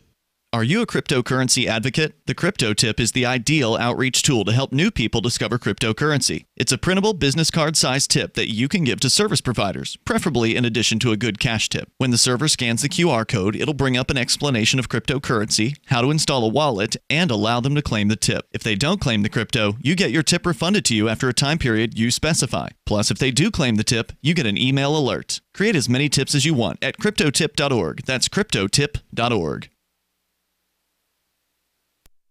The FAA has issued a reminder that any plane can crash and kill you. Deputy FAA Administrator Serena Grant. This year, there will be more flights than ever. Any one of them could blow up in the middle of the sky without warning. That's why we're asking all Americans to tell their families that they love them before taking off. The agency also released a list of important questions to ask yourself or your seatmate during your flight, including, should the wing be doing that? What is that whirring noise? And do all planes shake this much? They're reminding passengers that even the smallest amount of turbulence could mean you're headed toward a sudden explosive death.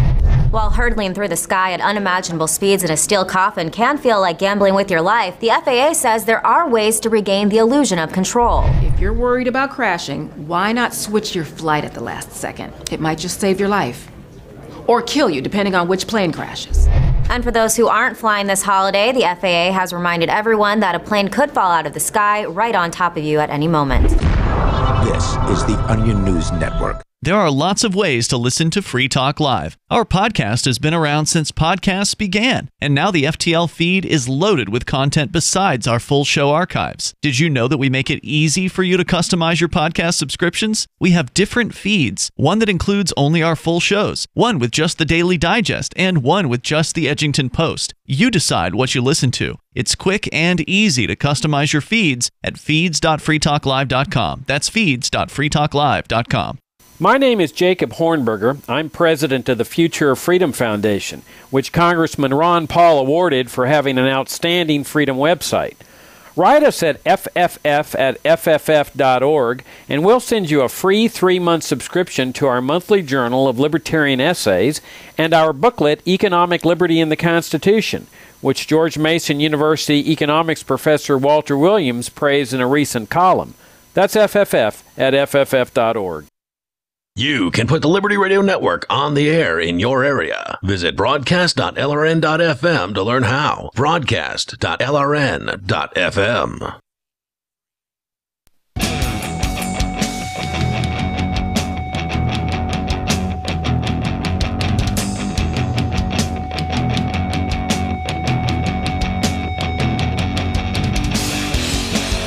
Free Talk Live Sunday edition. Mark with you. And Daryl. And Jackie. The number's 855-450-3733. It's 855-450-FREE. And Bitcoin.com is delighted to announce their latest partnership with the gift card specialist, City Gifter. With many of the world's leading brands on their roster, it's now easier than ever to get the gift cards of your favorite brands with Bitcoin Cash, BCH. To get started, just follow these simple steps. Visit giftcards.com. giftcards.bitcoin.com. Pick the gift card you want, and be sure to check the gift card that you purchase is available in your country. Follow the instructions on the screen. Make your payment using your Bitcoin Cash wallet. Sit tight, and your gift card will be delivered to you as soon as it's ready. They've got gift cards from Applebee's, Domino's, Home Depot, Uber, Hotels.com, Nike, and hundreds more. It's giftcards.bitcoin.com. Tried to make it easy for you there, and I went ahead and messed it up. Giftcards.bitcoin.com. Let's go back to the phones. We had Shelly, who called in last night and was just trying to, assure me that and I'm not the terrible person that maybe some other caller made me out to be. But I think that I felt like Shelly got kind of short shrift last night. It's a faster paced show on a Saturday night. Yep. Lots of callers. And also, we have some disagreement in the studio as to my particular opinion, and my opinion can be summed up relatively easily. Keep welfare the way it is, because everybody has some change to welfare. My one change would be, let anybody have welfare they want, and just go ahead and make sure that they get their tubes tied. And when I say tubes tied, I don't mean a tubal ligation. I mean either a vasectomy or a tubal ligation, for those who know the difference. So, Shelley, does that sound about right to you? Yeah, that was your position. And I thought, well, why not just, cut off the pinky finger if they have to have some skin in the game? I mean, it just seemed like it was kind of barbaric. Well, people that are... for one of the reasons is the people that are on welfare are more likely to have children that end up on welfare too. And I'm using welfare as a general term here, not as a specific term. So let me ask this question for you, Mark. Let's say it's a single father, not a single mother. Yep. Would you require him to get the snippity snip? Yeah, sure. He just said that. Absolutely. Yes. Because first off, we have problems that are population based in this country. Go out west. Those people are running out of water. And the reason is the water's all jugged up in all these people that live out there. Well, this might be a population solution. It's certainly a possibility. Also, there's how are you going to move the human species forward? Well, you might presume that people who are able to make more money have higher IQs. You certainly can presume that they're better at navigating society as a whole. And you also aren't sure exactly whether or not the people that are currently on welfare today actually need it. And if you had to get an operation in order to get it, and by the way, the government would pay for that operation. If you had to get an operation to get it, I'll bet you they'd be a little more certain. Maybe they could have just asked mom for to make the next month's rent.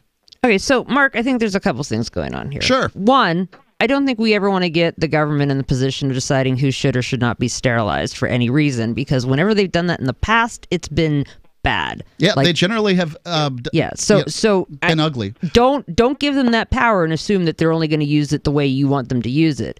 Two, ever since the welfare reforms during the Clinton era, we don't really see this generational, lifetime use of welfare anymore. Like you don't see a lifetime use of welfare, but you do see generational welfare. But it's very temporary for most people. If you look at people who use if you look at the welfare that is used, because what they'll do is they'll attribute the welfare to the child rather to the mother. Well, if a mother has 5 children, she is availing herself of welfare for a longer period of time. Yeah, but it's still a very temporary thing for most people on welfare. And 3, I find a lot of times conservatives and libertarians like to call any government program that they don't personally benefit from, that someone else does, oh, that's welfare, we shouldn't have that, or there should be consequences. And any government program they do personally benefit from, well, that's just me getting my money's worth out of the taxes I've paid. Well, I'll be abundantly clear here. I think we should end all government programs. We're in agreement on that. I don't believe in institutionalized force. Yeah, but are you going to collect, should you have to go, or now it's probably you've already had your kids, but should you have had to have gone and gotten a vasectomy before you want to drive on the roads because you're using government roads? Well, the government took my money for the roads. Okay, but they took these people's money for the welfare. In a lot of cases, they didn't. Except most people are on there temporarily. They've either have paid in or they will pay in at some point in the future. All they're doing when they go on welfare is admitting that they haven't been able to handle life up on its own terms. Yeah, and for most people, they're going through a temporary problem. And I think some of those problems are actually created by the government. Like, we do a lot of things to make it difficult for people to make a living and support themselves. So a lot of times people end up in this situation more through the government's fault than through their own poor decisions. I'm not calling this a punishment. Yeah. Look, most of these people having children is a bad idea. That's my standing position. Well, most people having children is a bad idea. Ladies and gentlemen of America, I think you're probably bad parents. That's what I believe. The problem is I don't want to give, if I could be dictator of the world, or you could be dictator of the world, and we could decide who could and couldn't breed and who did or didn't have to get sterilized, maybe that would go great. We need to have a step in that direction, don't we? Because the people who are going to end up using that are the ones who are going to seek out the positions where they get to decide who does or doesn't get sterilized are the ones that have an agenda. Like, who pursues political careers? Who pursues long-term, lifetime government jobs? Now, sometimes they're just doing it because, it's a steady paycheck. But if you give people more and more power over people's lives, you're going to get more and more sociopathic people seeking out those positions. We don't randomly assign people to government or to government jobs. You're saying this is more power for the government? Because already the government takes from me as much money as they want to distribute in whatever way they want. All I'm saying is there should be a criteria put in place. And I'm saying that even the micromanaging we have now, if you want to have... That micromanaging fails. Yes, and so if you want to have, the libertarian solution to have a welfare program without all the other problems with it is we should just have a universal basic income. I'm with Sarah on this. This is a terrible idea. No, it's if the alternative is the current welfare system. Let Shelley chime in here. Yeah. We've talked over her for 6 minutes. I'm too busy laughing. Thanks for the call, Shelley. I do appreciate it. Yeah, a UBI is only going to incentivize worse behavior. I mean, look, when you're talking about human beings, the vast majority of them are domesticated primates, all right? And all I'm talking about is controlling your breeding program here for a second. That these people, they're not thinking about, in many cases, why should we be having kids? Should we not be having kids? How are we going to handle schooling? Should any of this other everybody stuff? get permission from some bureaucrat before they do have kids? No, I made it very clear what I thought the best program was. Now, remember, Jackie's going to sit there and defend people's right to kill their fetuses. If somebody gets However, government when I support. suggest that somebody just be disallowed from creating fetuses, I'm a monster. I'm just trying to figure out how far you want this government permission of childbirth to go. I've made it clear how far I want it to go. You avail yourself of a government program that's funded by force out of somebody else's wallet. You need to You send your kids to school. You get the snippety snip. That'd be awesome. 855-450-3733. Kill public school in an instant. Hunters, anglers, campers, and survivalists. Get back to nature. Expand your horizons with the highest quality, most versatile, unique slingshots and sling bows on the market at slingbow.com. Slingbow products are compact and models start from just $17.98. They're perfect for your bug-out bag or storing in your vehicle. Give yourself and your loved ones the excitement and tradition of Slingbow, a new frontier in archery and truly modern twist on this primitive survival tool. Feel the thrill only at slingbow.com. Most of you know that heart disease is the #1 silent killer in the U.S. What if I told you for just $54.95 a month you could fight against heart disease naturally? At Heart and Body Extract, we've been helping thousands of people get back to a healthier heart. Don't just take my word for it. Check out all of the success stories at hbextract.com, or to order, call 866-295-5305. That's 866-295-5305. hbextract.com. Don't risk it when you can take charge of it.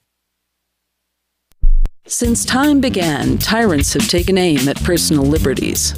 Now there's a movie that aims back. The government has no more right to tell us what to put in our bodies than they have to take our guns or tell us what books we can read. 6 drug police were eaten by bears while raiding a marijuana farm. On your knees, you dirty hippie! Jesus. On your knees! What's the problem, officer? Today, many cops who enforce pot laws do so only because it provides them with cushy jobs, good benefits, and a chance to push people around. I was an undercover narcotics officer. The drug war is nothing but a farce. The Second Amendment says you gotta keep you and your gat intact. Guns and Weed, The Road to Freedom. A film by Michael W. Dean and Nima Vadadi. DVD available now at gunsandweed.com or on Amazon. That's gunsandweed.com. Makes the perfect gift. Remember, that's gunsandweed.com.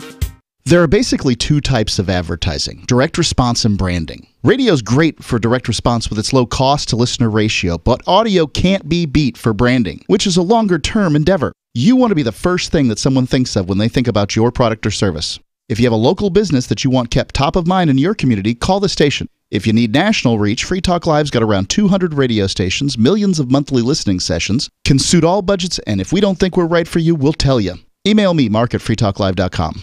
LRN.FM now has a Discord. Discord is a free text and voice chat platform, and we now have our own server with a bunch of channels at discord.lrn.fm. You can join other listeners as they chat about various things during our live shows, or anytime, day or night. Discord software is available cross-platform, so you can have it on whatever device you want and take your chats anywhere. Join our Discord at discord.lrn.fm. That's discord.lrn.fm. Uncovering the secrets and exposing the lies. That's what the readers of freedomsphoenix.com get every day.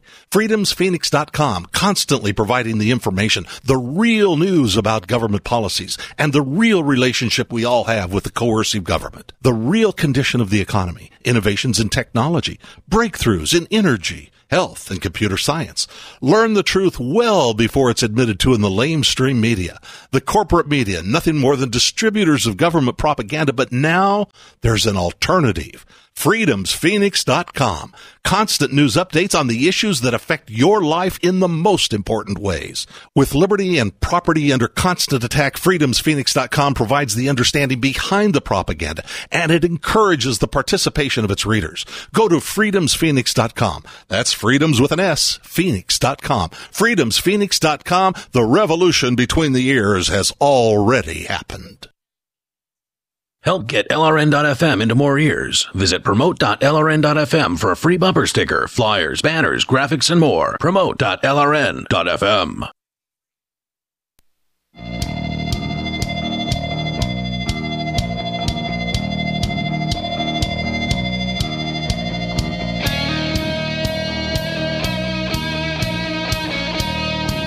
Free Talk Live Sunday edition. It's Mark with you. And Daryl. And Jackie. Number's 855-450-3733. It's 855-450-FREE. We'll get to your calls here in just one moment. Want to tell you about, well, Romance of the Rails. Everyone loves a choo-choo train. But they've outlived their usefulness, buoyed by our nostalgia and propelled by our tax dollars. In his new book, Romance of the Rails, Why Passenger Trains We Love Are Not the Transportation We Need, train historian Randall O'Toole covers the illustrious history of the locomotive and unwinds our fond memories from fantasy. Published by the Cato Institute, Romance of the Rails is the perfect gift for those that love trains. Get Romance of the Rails by Randall O'Toole at Amazon and all major bookstores. It's Romance of the Rails. Actually, we did an interview, and you have to go through the archives at archives.freetalklive.com. Look for Randall O'Toole's name. It's within the last week or so that we put it on. I thought it was great. Guy knows a lot about trains. Romance of the Rails. Let's go to the phones. Michelle calling in from Virginia. Michelle, you're on Free Talk Live. Yes. I was concerned about what seems to be... Michelle? Are you trying to listen to us on your radio? Yep. Because it sounds like there's a radio playing in the background. I was, but I'm not now. Okay, great. All right. Excellent. Okay. So my point is that you seem to be directing the conversation. I mean, you have had a random selection of topics tonight, but you're talking about what seems to be goal directed at welfare recipients, and you spoke about getting, your tubes tied, male or female.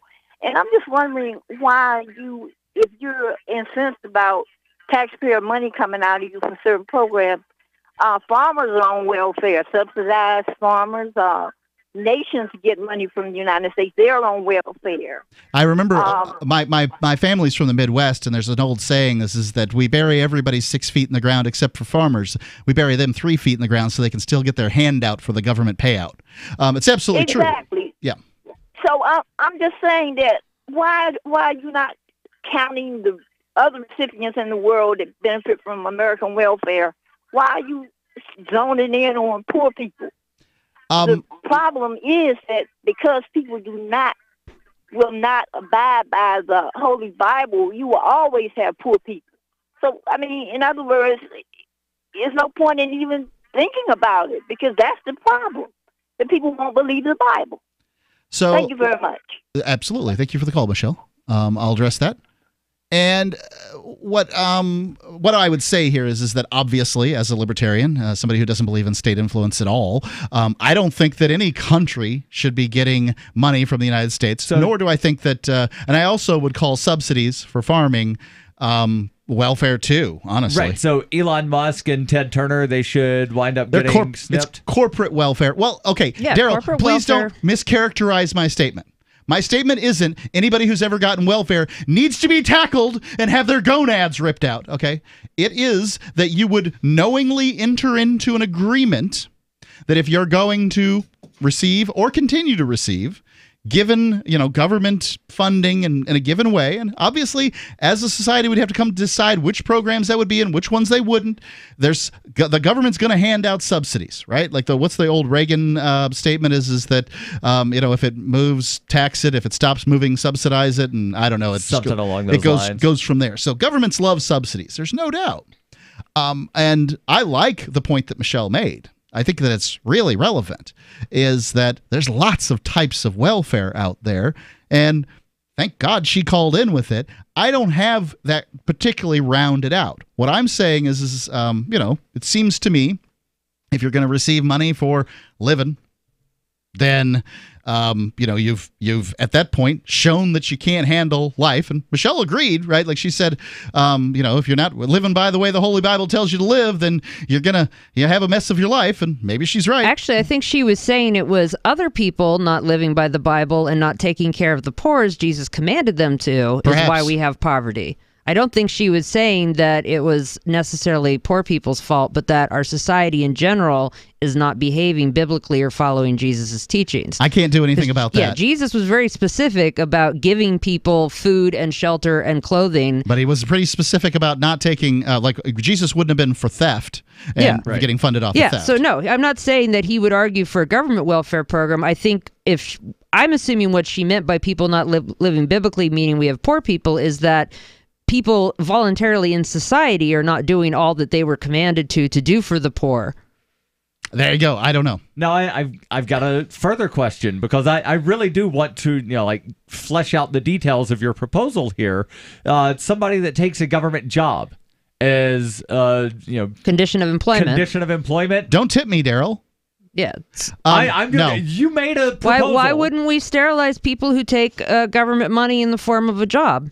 Because at that point, the government has claimed a monopoly in many areas, and like say trash pickup or firemen and these sorts of things, and you aren't going to get be able to wrest that out of their hands by requiring people to get their tubes. But I mean, you're the one that's arguing that we should do this because these are somehow because it'll save money. Yeah, and that they're lower quality people. So if somebody isn't good enough to find a job in the private sector, if they have to go take a government job, and why not sterilize them too, Mark? The Supreme Court upheld hiring requirements that exclude high IQ people from being police officers. They did. So you say that you want low IQ people to not reproduce, but yet you're okay with police officers who are government employees not getting snippity-snipped as part of your thing of everybody that gets government funding gets snippity-snipped. I think it's impractical. How about getting sterilized as a condition of joining the military? I mean, that's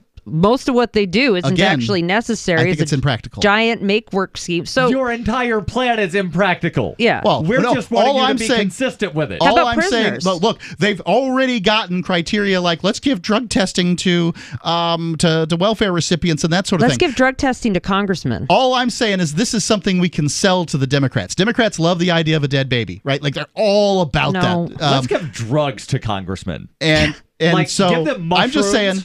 I'm for dead babies. Why don't Let's we do it. How about whenever somebody is convicted and sent to prison, why not sterilize them? I think that's a good They're point. Getting free food and lodging. Well, and they're not. Education and job training. They're being incarcerated. That's why I don't think that if you say white-collar criminals should go to prison. People who go to prison are it's 20. Your child is 20 times more likely to go to prison if you've been in prison. So there's a pretty good argument for that. And I mean, you could say if you want it to still be voluntary, you could say like, okay, either you get sterilized and we feed you, or you got to see what you can buy with the 16 cents an hour you make. Well, in Florida, they didn't pay you anything. Perhaps they would offer some certain amount of time off your sentence for a sterilization. I don't see any particular problem with that either. Here's the great thing about freedom, Mark, is if you really think poor women should be sterilized, you could pay them to do that right now with your own money. I'm down with that. Tell me where this charity is. I just don't have the time to create it on my own. Planned Parenthood? Planned Parenthood is providing abortions for poor women, and they also provide birth control. Yep, they do that too. Yeah. I got my IUD and my before that Norplant from Planned Parenthood.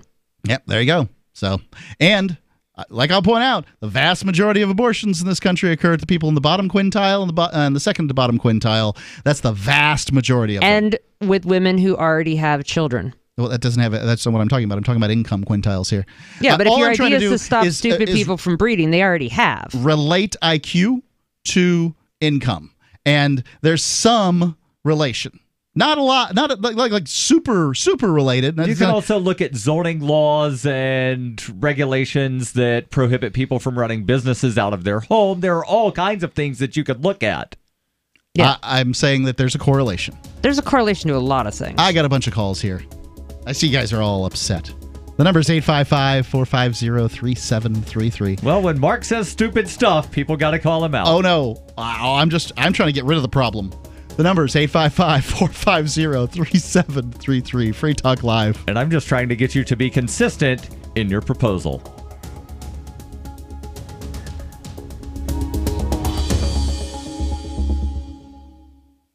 Are you a cryptocurrency advocate? The Crypto Tip is the ideal outreach tool to help new people discover cryptocurrency. It's a printable business card-sized tip that you can give to service providers, preferably in addition to a good cash tip. When the server scans the QR code, it'll bring up an explanation of cryptocurrency, how to install a wallet, and allow them to claim the tip. If they don't claim the crypto, you get your tip refunded to you after a time period you specify. Plus, if they do claim the tip, you get an email alert. Create as many tips as you want at cryptotip.org. That's cryptotip.org. Do you operate a retail business and are looking for a solution for point-of-sale cryptocurrency acceptance? It's never been easier thanks to AnyPay.global. There's no paperwork or approval process to open an account. If you already have a tablet at your cash register, you're almost done. Just sign up at AnyPay.global, drop your personal crypto wallet addresses in our setup page, and then load our app. That's it. You're accepting cryptocurrency like Bitcoin and Dash at your store. Get started now at AnyPay.global. That's AnyPay.global. Hunters, anglers, campers, and survivalists. Get back to nature. Expand your horizons with the highest quality, most versatile, unique slingshots and sling bows on the market at slingbow.com. Slingbow products are compact and models start from just $17.98. They're perfect for your bug out bag or storing in your vehicle. Give yourself and your loved ones the excitement and tradition of Slingbow, a new frontier in archery and truly modern twist on this primitive survival tool. Feel the thrill only at slingbow.com. Hear that? That's the sound of a house being trashed while a gang of thieves ransack the place. And what they don't steal will be destroyed. This year, resolve not to be the next victim of a break-in. Go to faketv.com and discover a device that creates the illusion someone inside is watching TV, even when you're miles away. Security is a mindset, and Fake TV should be part of your security solution. Be vigilant, but not fearful. faketv.com. Why did you move to the Shire? I moved here to the Shire because there's other people around who take liberty just as seriously as I do.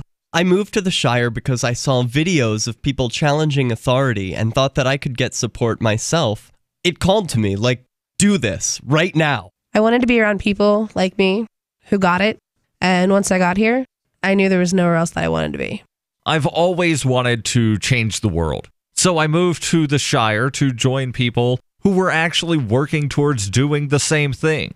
The people here are awesome, loving, and positive. It was for the adventure and for the feeling of something important is happening here, and I just wanted to come to sort of be part of that. Visit ShireSociety.com to read and sign the Shire Society Declaration and learn the reasons why, if you love liberty, you should immigrate to the Shire. Plus, connect with others via the forum at ShireSociety.com. That's ShireSociety.com. The LRN.FM social media channels have been revamped. We've eliminated Facebook and focused on other platforms like Twitter and Mastodon, the decentralized alternative to Twitter. On our accounts, you'll find posts from multiple LRN.FM show hosts together in one place. Follow us on Twitter at twitter.lrn.fm, or better yet, move to the decentralized Mastodon social media platform at toot.lrn.fm, toot.lrn.fm. I think you'll like it. This Your Family Today tip is brought to you by Boost Kid Essentials Nutritionally Complete Drink, providing your picky eater with essential nutrition and great taste in one drink. Visit us at kidessentials.com. To make sure your kids eat healthy, follow the 5-a-day plan. Serve 3 servings of vegetables and 2 servings of fruit daily. Remember, a serving could just mean a piece of fruit or a half cup of veggies. If your kids are picky eaters, ask a nutritionist about other sources. For more tips like these, visit us at parenthood.com/yourfamilytoday. Some of our live shows are streamed in HD on Twitch. Please follow and share at twitch.lrn.fm. That's twitch.lrn.fm.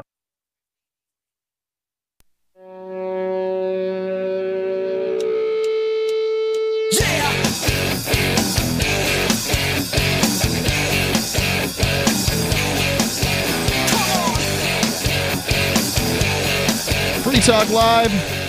It's the live Sunday edition. It's Mark with you. And Daryl. And Jackie. Number's 855-450-3733. Let's get some of these calls. Robert in Virginia. Robert, you're on Free Talk Live. Thanks for holding.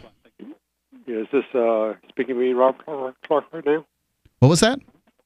This is Robert Clark. I was speaking about, this is a term that I've been putting together, an idea about where B12 is normally not taken up by plants across the whole board of food. Okay, D12 is a vitamin?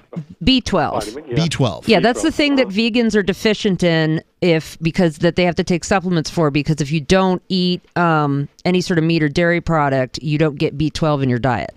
And what's it called? Does it have another name? Just B12. Vitamin B12. Okay. Right. A cocoa bean carries a small trace of B12, so does one mushroom. So it begs the idea that maybe some plants can take it in, but they haven't produced the technology. It means bacteria is a helpful ingredient, but one thing they're missing out on is light and temperature. I went to the internet and studied different forms of ability to accomplish this goal. Every time they miss out on light and temperature. They know bacteria works because they got that mushroom to take a B12, but they're missing out one part of the formula. And the reason why I say this is because during biblical times, like we're going back to Adam and Eve time, during the time the Bible indicates you take care of my animals, but you partake anything of the garden. That would beg the reason maybe their B12 got consumed from plants more readily than it does now. So I looked. I suppose I wouldn't use the Bible as a historical reference, though. I mean, it's difficult to know what they mean at any given time. But I mean, you are correct that it's just a statement. Yeah. It's just a statement made. So it begs that reason why they lived so much longer, 900 years. No, they didn't live that long. By the Bible. It's just wrong. But anyway, their first son was the first time indicated they developed the eating of meat that far back, and even after Noah, they said, it's okay if we eat meat. But anyway, I thought Abel was a shepherd, so right. I mean, one would presume that Adam and Eve were eating meat too. Well, they could have just been using it for cloth. Abel's son developed the concept of eating meat for the first time in history. Anyway, back to the time where they use chambers today to put people into to help burn patients recover from bad burns. They push in oxygen. They heal rapidly. They're saving their lives. This is a true instrument we have today. All right. Well, I thought maybe back then, biblical times, the pressure used to be high because the cloud formation was constant. You had high atmospheric pressure all the time. People heal rapidly, and the clouds help protect you from the nitrogens in the air was high. That blocks harmful rays. That might be the reason why they had B12. So that led me, maybe scientists should look into that idea of blocking certain rays at temperature low. I don't think there's been that significant of atmospheric change since biblical times, like in human history. There's definitely been some changes in temperatures up and down, but substantial changes in like the composition of the gases in the air, I think that predates human civilization by quite a bit. Yeah, I think that Robert probably what the best thing to do is try to find some scientists that are into this stuff and get your ideas in front of them, because I think that maybe you've got something on here. I don't know. I would not be able to say. Your point of trying to genetically modify plants to produce more B12 is a very good idea. Yeah, it's clearly if it's a good if it can be done a little bit, then you can do it more. Monsanto can do it. Yeah, and I mean there's both traditional breeding different varieties of plants and straight up gene splicing. So it would be pretty good if you could find a way for vegans to get B12 without having to go to supplements, because I know that's one of the biggest drawbacks of the diet. I know, but there's people who don't want to eat meat for various reasons. Yep. And that's one of the biggest drawbacks is the B12. Thanks for the call, Robert. Appreciate it. Don't some of the new veggie burgers that are supposed to be like meat, have some of the B12 in there or no? I think it depends. Like a lot of vegan products, I think, do add a B12 supplement because it's a known deficiency. I'm not even really sure how they source it for vegans, because vegans don't even like to eat honey because it's sourced from animals. So what do they think about lab-grown meat? Let's go to the calls here. We got Wikiwea calling in on the Discord line. Wikiwea, you're on Free Talk Live. Hey there. I just wanted to pick up on on the debate that was going on about education earlier. Yeah. Like we were kind of debating on whether or not standards are really declining or not, and I mean, I just wonder if a lot of people perceive them to be declining. I mean, I don't know, but I think that sometimes I think it might be to do with disruptive pupils rather than a dumbed down syllabus, because certainly here in the UK there are less selective schools than there used to be, and I think it might be the case in the US. I mean, you're like the main kind of US American high school system, those are not selective at all, right? I think they just take anyone. Well, they not just take anyone, they have to take pretty much everyone. Right, because of compulsory education, everyone under a certain age, and that age varies state to state, must go to a school. And then you do run into that problem of kids that don't want to be there. What are they going to do? They've got a couple of options. Either they can just sit quietly and be bored all day, or they can act out. Yep. They've definitely made it harder to expel people, but then one way they've been dealing with it is they've then criminalized a lot of acting out in schools. So they're like, oh, we can't expel this kid, but we can arrest him and send him to send him to jail. And so there's kind of a problem in which you're having more discipline problems because you can't expel people as easily as they used to. But then they deal with that by just throwing them in jail, which doesn't help anybody. Yeah, well, actually, you know, even here in the UK, not a lot of people know this, but our main state school system is modeled on the American system, and I think that change was made about 20, 30 years ago, and it was actually brought in by the left. You know, most of the time when we copy America, it's coming from the right, but this was done by the left, and they did it because they said it was a more inclusive system and it was going to result in more social mobility, and it actually had the opposite effect, because the system that it replaced was a system of selective state schools. The ones that got the worst pupils were maybe not very good, but the ones that got the best students had really high standards, and those were mostly poor children. 70% of them identified themselves as working class. And if you compare that to the system today, where they're not selective, and they said that that's because it would be a more inclusive system, and it's a total disaster in comparison. Yeah. Another movement that's happened in American education that I think is causing some problems is it's called mainstreaming. And so they take kids who before would have been in special education because of, you know, cognitive or developmental disabilities or behavioral problems, and they say, well, schools, you know, because of the way the funding formulas work, they're differently abled. Yeah, but they're putting them in like regular classrooms. And so you have a situation in which kids who have problems for whatever reason and would have been in a special ed classroom are now put in a mainstream, put into a regular classroom with all the other students. And so some of them, to begin with, had behavioral issues because of some of their developmental disabilities, or now they're really frustrated because they don't understand what's going on, and now they're more likely to act out. So I think mainstreaming has caused a lot of harm, but that was in response to the funding formula bribing people to shove everybody over into special ed and then not give them an adequate education. So it's one of those situations where they created a new government program to address the problems created by another government program, which was addressing problems created by another government program. And it's like, you know, perverse incentives all the way down, where they just screwed up the incentives and then they just keep compounding the problem instead of rolling back the original problem. Right. And Wikawia, you mentioned that the British system is based on the American system. Well, the American system was based on the Prussian system. We've all been invaded by the Germans. It also is to produce like good little factory workers, right. And that's not... Everybody can agree on that, right? Like, it doesn't matter where you are in the political paradigm, is that schools today in the United States, and presumably Britain, if Wikipedia is to be believed, were designed to produce factory workers. We don't need factory workers in America. As a matter of fact, factory workers, the amount of jobs are down, not up. We need information age workers, we need healthcare workers, but not factory workers. We need people who can learn how to learn and not how to pick up and drop things to the ringing of a bell. How to learn, not what to learn. And that's the thing. Schools now teach people what to think, not how to think. Wikawia, thanks for the call. 855-450-3733. It's 855-450-FREE here on Free Talk Live.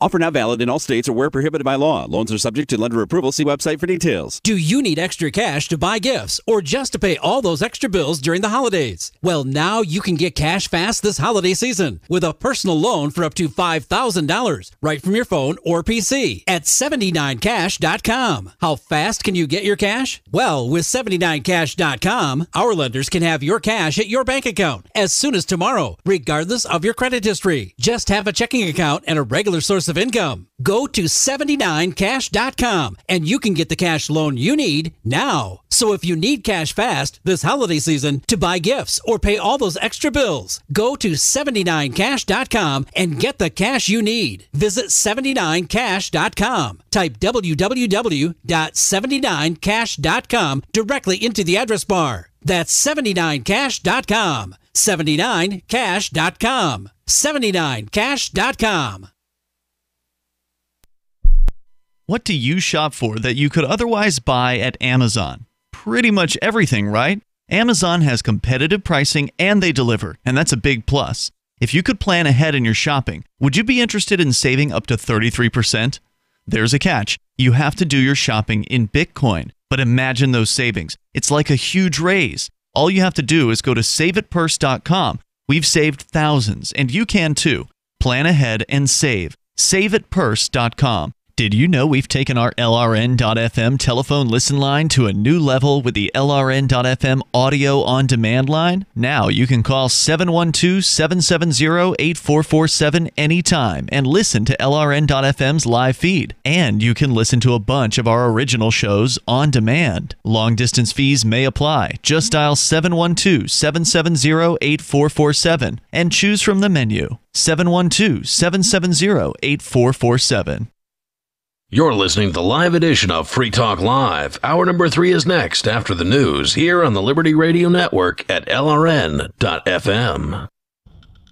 From Keene in the Shire, the Liberty Media capital of the world, this is Daryl W. Perry, host of FPP Radio News for the weekend of December 1st and 2nd, 2018. Silver is trading at $14.17 per ounce. Gold is valued at $1,222 per ounce. Zen is trading at $7, and the average price of Bitcoin is $4,272. Antiwar.com reports aiming to support Kurdish offensives against the last few of the Islamic State towns in eastern Syria. The U.S. has been conducting heavy airstrikes against those towns near the Iraqi border. According to the Syrian Observatory for Human Rights, this is killing a lot of civilians and non-combatants. In addition to the Islamic State fighters, the observatory reported that Wednesday U.S. airstrikes against Al-Shafa also targeted a hospital, a prison, and several civilian homes. They reported 40 killed in those strikes, mainly prisoners, with the toll continuing to rise as more bodies are found in the rubble. Further airstrikes on Al-Shafa on Friday were reported by Syrian state media, who put the death toll on those strikes at 30, including some civilians and combatants. The exact split, as is so often the case, was unclear. This has been a recruiting problem with strikes against these towns. The Islamic State has a lot of fighters within, but the U.S. has little information on where they are and are often striking despite cloud cover, hitting virtually random parts of the city and killing a lot more civilians than the Islamic State fighters. You can support FPP Radio by shopping online. Whether you're looking for precious metals, bitcoins, or books, you'll find that and more at shop.fppradio.com. Every purchase you make from one of my affiliates at shop.fppradio.com helps fund FPP Radio. That's shop.fppradio.com. UPI reports a grand jury on Friday indicted a former Dallas police officer on a murder charge. She had fatally shot an unarmed man after she entered the wrong apartment. Police arrested Amber Geiger on a manslaughter charge after the September 6 shooting death of Botham Jean. The grand jury began hearing the case on Monday. Geiger was off duty at the time of the shooting, but was wearing her uniform when she entered Jean's apartment. She told police she thought she was in her own apartment. Police said Geiger had just finished a 15-hour shift and got off the elevator on the 4th floor instead of the 3rd floor where she lived. She then opened the door to Jean's apartment, which was unlocked. The lights were off inside, and when she saw a man's figure, she thought her apartment was being robbed and opened fire. When she turned the lights on, she realized she went into the wrong apartment and killed a man in his own home. The Dallas Police Department fired Geiger on September 24th after facing criticism for keeping her on the force amid an investigation. She was released from jail on $300,000 bond. Jean's family also filed a lawsuit against the city of Dallas and the Dallas Police Department, saying Geiger had a history of violence and excessive force. Zencash has changed their name to Horizon to better represent their transition from a cryptocurrency to a pioneering platform that protects consumer data. They're working towards the day when anyone will be able to build privacy-based applications on the Horizon platform. The unique spelling of Horizon is a nod to their heritage and recognizes that they remain committed to the vision that their project was built upon. Their coin and ticker symbol remain ZEN. Learn more at horizon.global and join the Horizon community. HORIZEN.global. Reuters reports a federal judge in New York ruled on Friday the Trump administration cannot compel states and cities to cooperate with federal immigration authorities as a condition for receiving millions of dollars in federal law enforcement funds. The ruling by U.S. District Judge Edgardo Ramos in Manhattan is a victory for New York City and the states of New York, Connecticut, Massachusetts, New Jersey, Virginia, and Washington, which had sued the administration over the conditions in July. Ramos is at least the fourth federal judge to rule against President Donald Trump's administration on the issue. Ramos ordered the administration to award the funds without condition. New York Attorney General Barbara Underwood said in a statement, "Today's decision is a major win for the New Yorkers' public safety." The U.S. Department of Justice could not immediately be reached for comment. The lawsuits concern the Edward Byrne Memorial Justice Assistance Grants, which provide federal funds for state and local law enforcement. The Trump administration announced last year that to receive funding, state and local governments must give federal immigration authorities access to their jails and advance notice of immigrants released from custody. Federal judges in Pennsylvania, California, and Illinois have already ruled against the policy. The 7th U.S. Circuit Court of Appeals has upheld the Illinois ruling, finding that Congress and not the administration has the authority to decide how funds are spent. You can support FPP Radio by joining the Fans program. To learn more or to join the Fans program, visit fans.fppradio.com. That's fans.fppradio.com. This has been FPP Radio News, online at fppradio.com. This is the Onion Week in Review. A report released this week by the Brookings Institution found that the U.S. currently has enough chairs and that there is no urgent need to produce any new ones for the time being. Researchers confirmed through overwhelming evidence that there is absolutely no shortage of chairs, citing in their findings the sheer number of armchairs, folding chairs, bar stools, Adirondack chairs, swivel chairs, lazy boys, and rocking chairs already in existence. Our research shows that even in a place where there seems not to be enough chairs, a quick investigation will find 1 or 2 chairs just over in the next room. Basically, as far as chairs go, I'd like to reiterate that we have a very good number of them and could just use those. And in this week's local news, the guy in front of you is ordering for an entire construction crew. In other news, a local police department reduces costs by using the same evidence for every investigation. Voters are clamoring to hear if a female political candidate is a mother first, and a whitewater rafting trip in which a friend drowned is still pretty fun. This is the Onion News Network.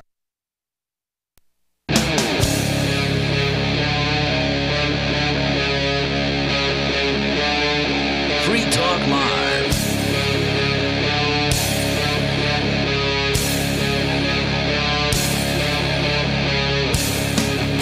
Free Talk Live. It's the live Sunday edition, and you are free to call in and talk live, as so many have tonight here on Free Talk Live. And I swear we'll get back into the show prep. Daryl, what was it even? I can't even remember now. It was. Did you even tease it? Yeah, we actually got a paragraph and a half into it. Okay, what's the It's tease? an opinion piece published in Newsweek asking the question, why do Republicans question the IQ of opinionated women like Alexandria Ocasio-Cortez? Oh, yeah, that's right. I thought we came to the conclusion that everybody does that of anybody they don't like politically. We'll come to that conclusion in a minute. Let's go to Matthew calling in from Louisiana.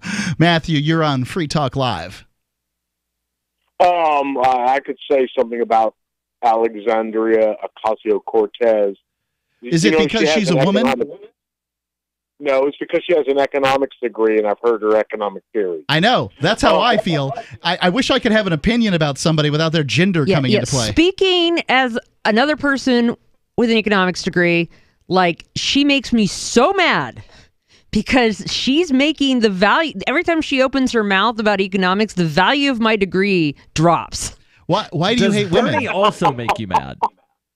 Yeah, but it's particularly bad because she goes, "Oh, I've got a degree in this," and it's like, great. For the longest time, nobody knew what economics majors actually studied. So if I was lucky, they'd think it's like related to finance or accounting somehow. It's not. But you could kind of get into those jobs, and now, like, the most famous economics major who just has a bachelor's in it and is an actual economist is this lady. And every time she opens her mouth and opines about economics, they start thinking, maybe people with bachelor's degrees in economics aren't that smart after all. Like, she is killing the value of my degree in the job market. Why do you hate women, Jackie? Jackie, why don't you tell us how you really feel? Don't hold back. I'm not allowed to use those words on the radio. No, she's not. Wait till the next after show. What's on your mind, Matt? Okay.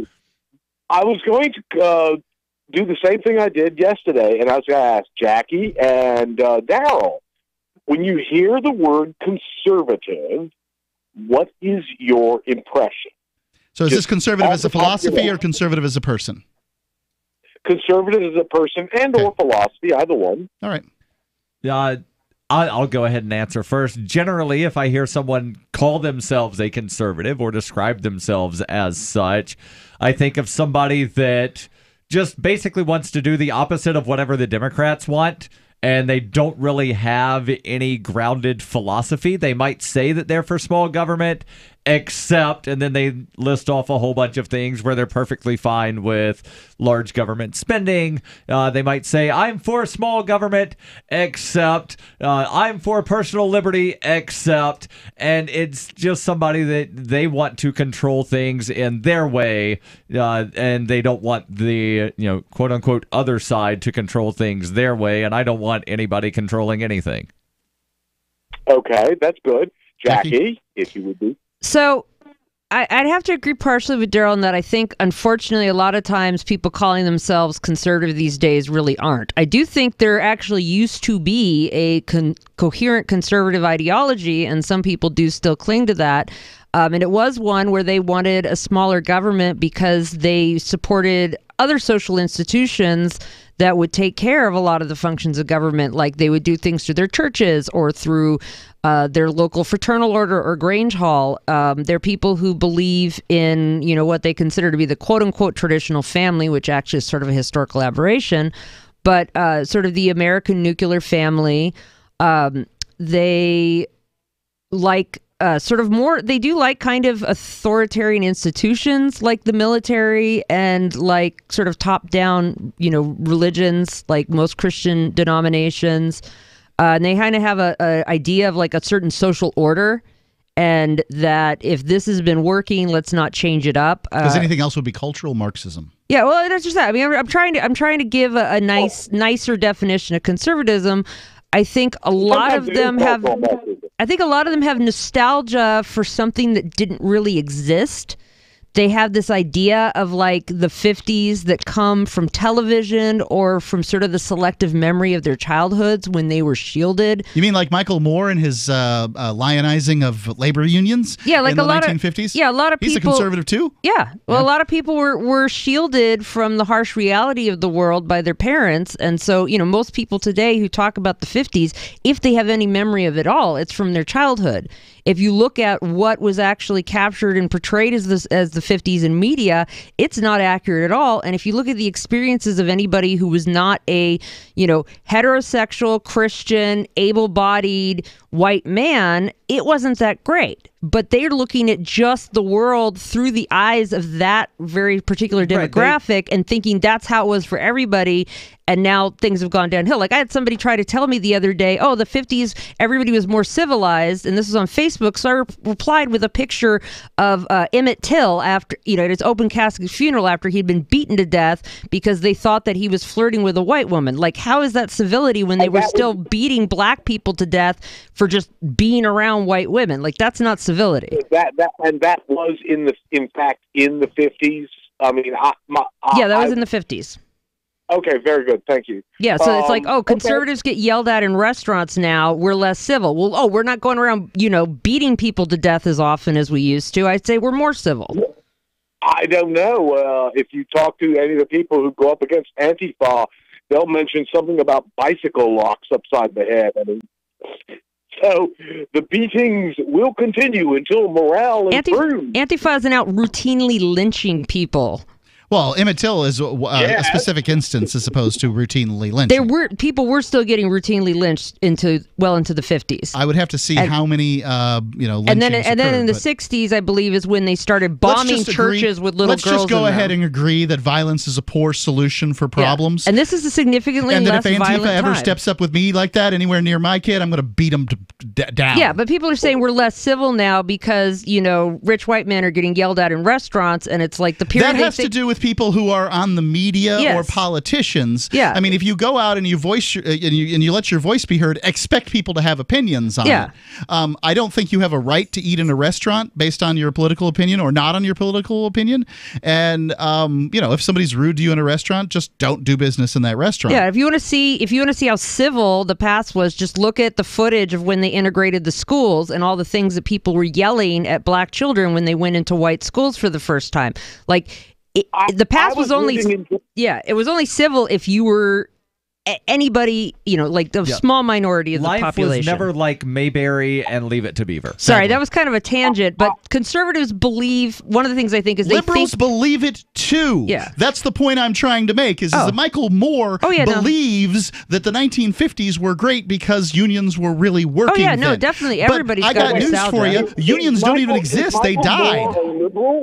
Is Michael Moore a liberal or a progressive? I get confused. I don't know what the difference is. Sometimes people have accused me as being a liberal. Yep, me too. I happen to want to leave people alone as much as possible. But some people accuse me of being conservative because I happen to think, government solutions are very often the worst solutions. So it sounds like you're a libertarian. Well, Matthew, there's some things about libertarianism he can't accept. He thinks that every libertarian is a bordertarian or not a bordertarian. But I mean, sadly, no. I wish we were as awesome as you seem to think we are, but no. Sadly, there's many people in the LP who are in favor of closed borders. Well, I'm sorry you feel that way, Jackie. Really, I don't know if it pays me, but I'm sorry you feel that. Yeah, but nonetheless, I found this to be a very informative conversation. So, the impression I'm getting from you and Daryl is, both are under the impression, and I don't know if it's true, that conservatives have an idealized view of the past. Yes. I would say that would probably be a fundamental aspect of conservatism when it's actually an ideology and not just knee-jerk I would actually agree with that anti-democrat. statement. There's a lot of evidence for it when you looked at the right and the left of the French Parliament, which we use the term right and left for, that the monarchists sat on the right, and those were people that were clinging to the past. So I think there's some evidence of that. But Matthew, it's a great call. Thanks for your time. The number 855-450-3733. It's 855-450-FREE. Free Talk Live. From the second letter of Captain Mark. Any pirate knows that commerce is communication. Markets condense oceans of information into a single price. Innovations in communication are circumventing the scrutiny of the crown. This signals a change in the coin of the realm. The crown uses digital currency to surveil, censor, seize, and destroy wealth at will, so pirate currency must protect us from this weaponized money. We need to move funds further, faster, cheaper, and without third-party observation, basing decisions on an accelerating flow of information. So pirates require nearly instantaneous transactions with no arbitrary limits on volume or artificial influences on fees. Most importantly, a pirate currency must preclude centralization. Otherwise, it will become another link in our chain to the crown. A superior currency will result in the obsolescence of the coin of the realm and the extinction of the crown itself. Trade above the grid. Join us at pirateswithoutborders.com. Bitcoin.com is delighted to announce their latest partnership with the gift card specialists at eGifter. With many of the world's leading brands on their roster, It is now easier than ever to get the gift cards of your favorite brands with Bitcoin Cash. To get started, just follow these simple steps. Visit giftcards.bitcoin.com, pick the gift card you want, follow the instructions on your screen, and make your payment using your Bitcoin Cash wallet. Sit tight and your gift card will be delivered to you as soon as it's ready. That's giftcards.bitcoin.com. There are basically two types of advertising, direct response and branding. Radio's great for direct response with its low cost to listener ratio, but audio can't be beat for branding, which is a longer-term endeavor. You want to be the first thing that someone thinks of when they think about your product or service. If you have a local business that you want kept top of mind in your community, call the station. If you need national reach, Free Talk Live's got around 200 radio stations, millions of monthly listening sessions, can suit all budgets, and if we don't think we're right for you, we'll tell you. Email me, mark@freetalklive.com.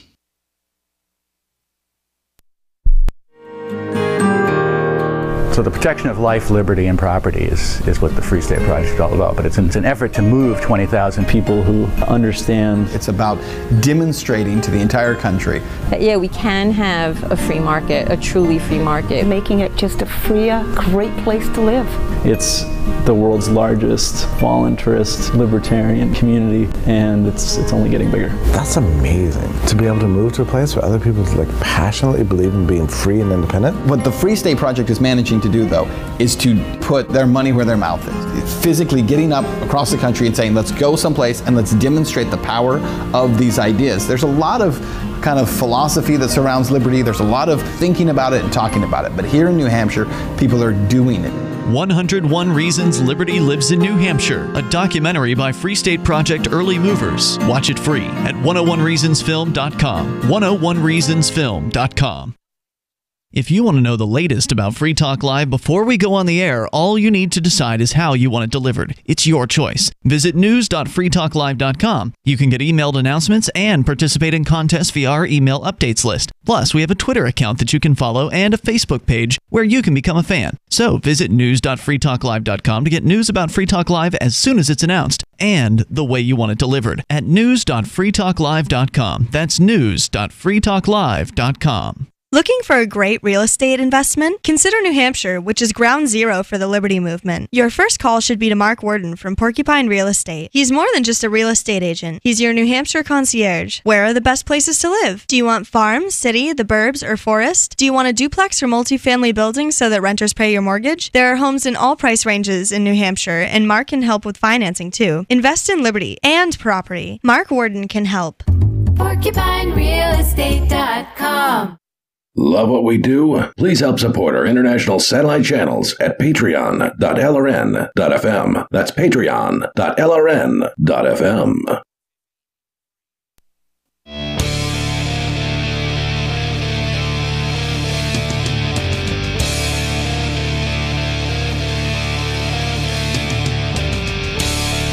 Free Talk Live, the live Sunday edition. You can call in and talk about whatever you want to talk about tonight, but we have been across the board. And, the number is 855-450-3733. It's Mark with you. And Daryl. And Jackie. Let's go. Well, before we do that, tell you about Anarchapulco, which we will be going to here relatively short order. February the 14th through the 17th is the main event, but there's so much going on surrounding Anarchapulco. They're going to have big speakers there. Ron Paul, Judge Napolitano, Doug Casey, Larkin Rose, and some of the biggest names in the Liberty Movement. They'll all be gathering for this event of free thinkers, voluntarists, libertarians, and ANCAPs. And Acapulco. I can't say Acapulco anymore. Now I feel like I have to say Anarchapulco. In Acapulco, Mexico from February the 14th to the 17th. You'll love the lineup of speakers discussing entrepreneurship, investments, politics, philosophy, health, sustainability, lifestyles, family, personal relationships for 4 days among the sun and beaches of a world-class resort. And it is. They're buying the whole hotel. They're renting the whole hotel for the period of time. And, of course, Free Talk Live will be there again. Go to Anarchapulco.com. Use code FTL to register and receive a discount. They've got, they're discounted. You get a discount on the discount right now if you go to Anarchapulco.com and use code FTL. So, Daryl, we'll get to your article here in just 1 second, but I'll go to Dave in New Mexico who's calling in. David, you're on Free Talk Live. Hey, calling back as you directed, Mark, the other day. You told me to call back, or I guess it was like a week ago. You told me to call back the next day to finish up because you had to cut me off. Okay, what is it? And I did, but then you guys didn't take my call. I wasn't in the seat. Please go ahead. You were talking about. First of all, you've made like 3 different statements tonight that are uninformed and not factual. Okay, what are they? I'm not going to use my time on them. Well, what are they? David, you got to. Okay, what do you want to talk about? Talk about it. I thought that's what I was doing. Well, please do. I thought. Well, you keep interrupting me. You're being a jerk.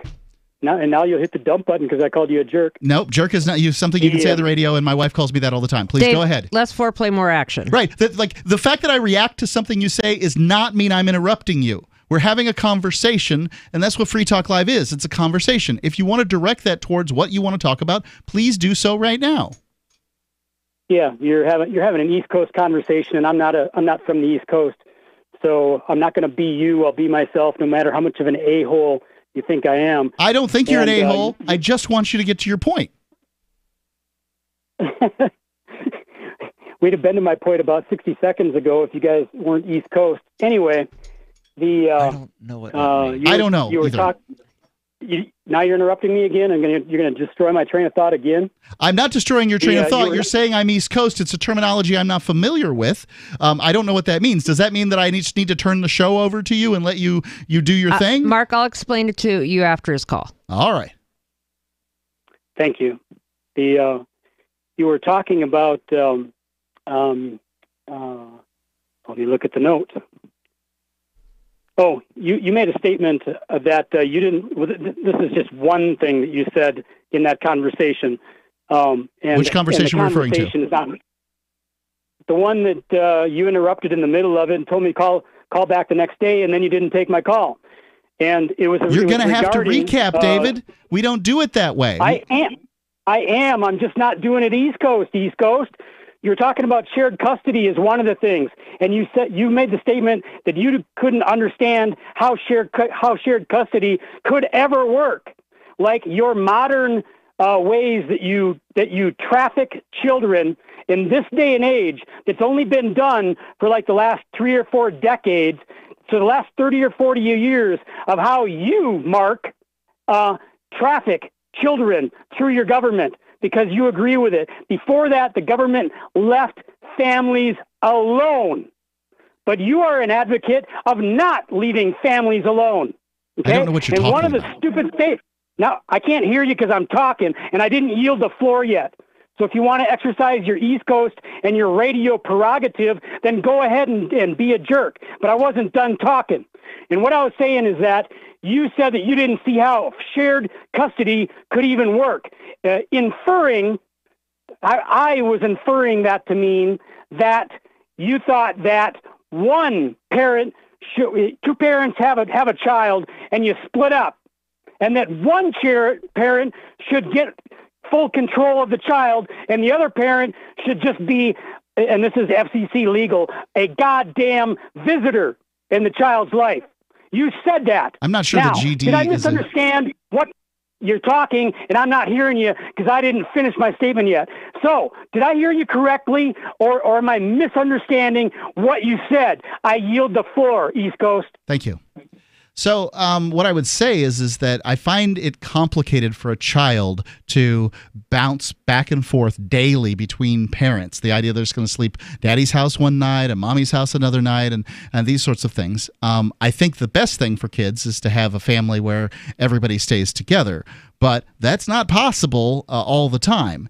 And, I wouldn't say that the way my family did it when they had a divorce was the best choice, but I mostly didn't want to spend time with my dad. I was 11 years old. I got a job at 12 years old.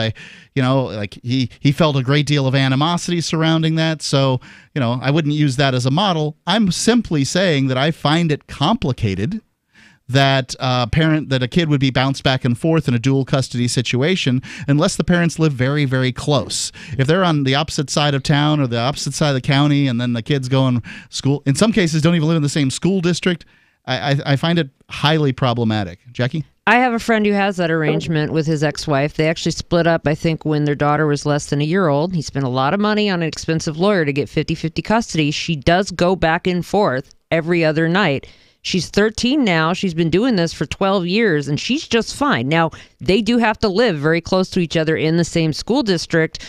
I didn't get into details with him, but it was sort of implied that that was part of the custody agreement, because he's talked about jobs he's had to turn down because they would take him out of range. Sure. So, he's somebody who, they're two people who decided the most important thing here is our children, or our child, a single child, not what career we want to pursue, where we want to live, somebody else we might want to marry, because she got remarried and they had to stay in that town, and they made that their commitment.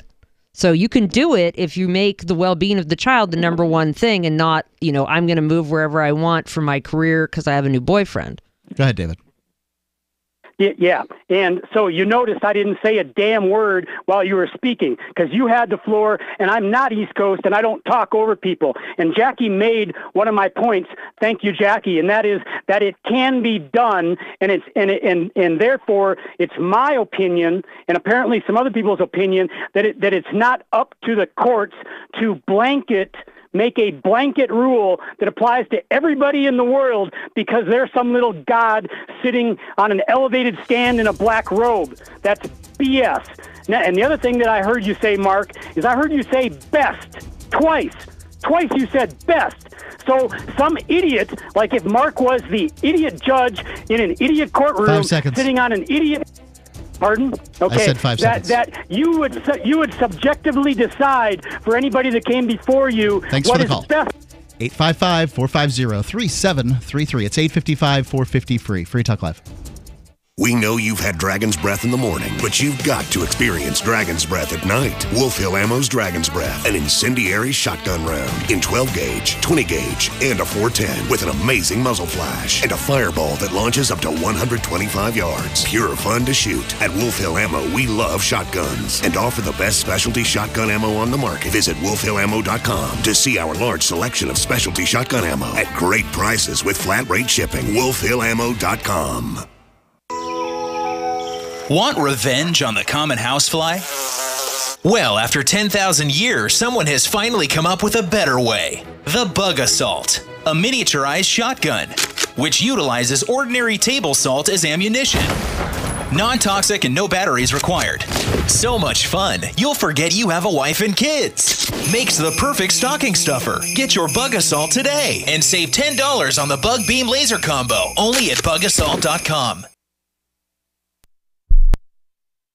You can't win if you don't enter, and you actually can improve your chances of winning a prize drawing if you wrinkle up your entry blank.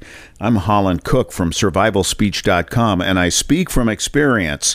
Why this works: if they'll be spinning the drum before drawing, your entry blank will move around more than, and not adhere to, other perfectly flat entry blanks. And if they don't spin the drum and merely reach into a box full of other perfectly flat entry blanks, many of which are sticking together, yours will feel different to the person reaching in. When you win, act surprised.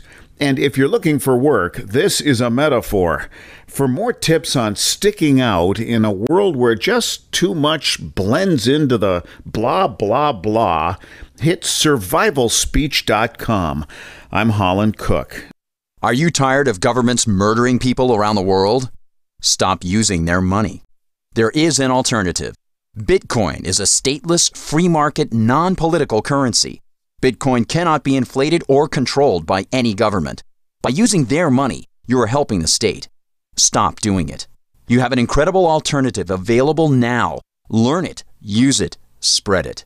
Get started with Bitcoin at bitcoin.com. That's bitcoin.com. Some of you asked, and now we've delivered. LRN.FM's live Keene, New Hampshire studio shows are now streamed in HD on Twitch. Visit our channel at twitch.lrn.fm and give it a follow. If you have Amazon Prime, you get 1 free subscription on Twitch. If you use it on our channel, Twitch will give LRN.FM a monthly piece of your Prime subscription cost. So please watch, follow, share, and subscribe to twitch.lrn.fm. That's twitch.lrn.fm. Free Talk Live. So, yeah, Mark, they did ban all foreign flags from being flown in the event that they are the only flag being flown. But nonetheless, I mean, it's the flying of a flag?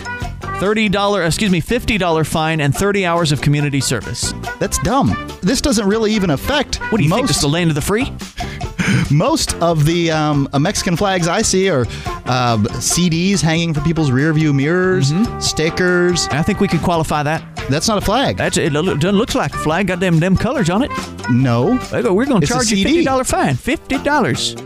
That's right. That CD, what if the CD has music on it? Don't matter. It's a flag. It's not a flag. It's a CD. If you're flying it Clearly, like a flag, sir, it's a flag, my friend. It's not a flag. It's hanging from fishing wire from my rear view mirror. Hanging equals flag. No, hanging does not equal flag. Equals $50 fine. Pay up. Well, I have Free Talk Live, 7 nights a week from 7 to 10 Eastern, live on the Liberty Radio Network at LRN.FM.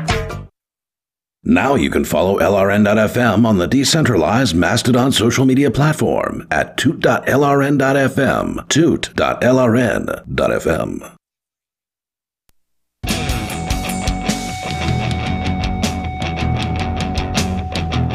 Free Talk Live. It's a live Sunday edition. It's Mark with you. And Daryl. And Jackie. 855-450-3733. It's 855-450-FREE. Want to thank Venkman, who is a platinum amplifier. And if you want to support Free Talk Live and are bringing the message of liberty and apparently letting people call in and just yell at us, please do so at amp.freetalklive.com. That's amp.freetalklive.com. Free Talk Live is really unique. How many shows are taking somebody called in not too long ago. We were talking about Hannity and Limbaugh. I think Free Talk Live takes more calls in an evening than Limbaugh and Hannity do combined in a week. It's just a guess. Probably. But that is a project that we've taken on to get the airwaves to you. Go to amp.freetalklive.com if you think that freedom of speech is of value. So earlier in the show, we're talking about this opinion piece from Chelsea Handler and Glenn Handler. And I want to back up in the thing a little bit, where they say that Republicans have been championing forced birthing and state control of the nation's uteri for decades. But now the right wing appears to have officially adopted the modern witch trial as the proper antidote to noisy Democratic women. They mention Hillary Clinton and then say now that Hillary's punching bag expiration date has mostly passed, the right needs other women to demonize, destroy, diminish, and dumbify. Nancy Pelosi, our soon-to-be Speaker of the House, is once again getting ready to make legislation great again. Republicans are likely to do nothing but prepare for her witch trial. Alexandria Ocasio-Cortez, the Democratic Socialist Congresswoman-elect who favors single-payer health care, tuition-free college, criminal justice reform, elections.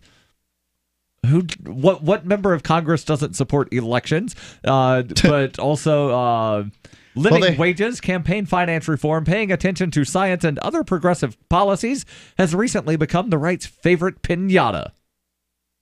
I think that what they're saying there is that if the Democrats got to redraw the congressional districts, they'd be so much fairer and things would be so much different. Got it. Never mind that socialism blended with regulated market economies already produces a higher standard of living and a higher quality of life for most Canadians, French, Germans, English, Irish, Icelanders, Danes, Finns, When do they get Swedes. a higher? When do they get? Hold on. New Hampshire has the highest median income of any state, basically, any state in the United States, and then compare it to all the G20 countries and that sort of thing. So no. You can't say that Europe is doing it better. And if you do say that, let's point out that Europe has offloaded its military costs to the United States through NATO.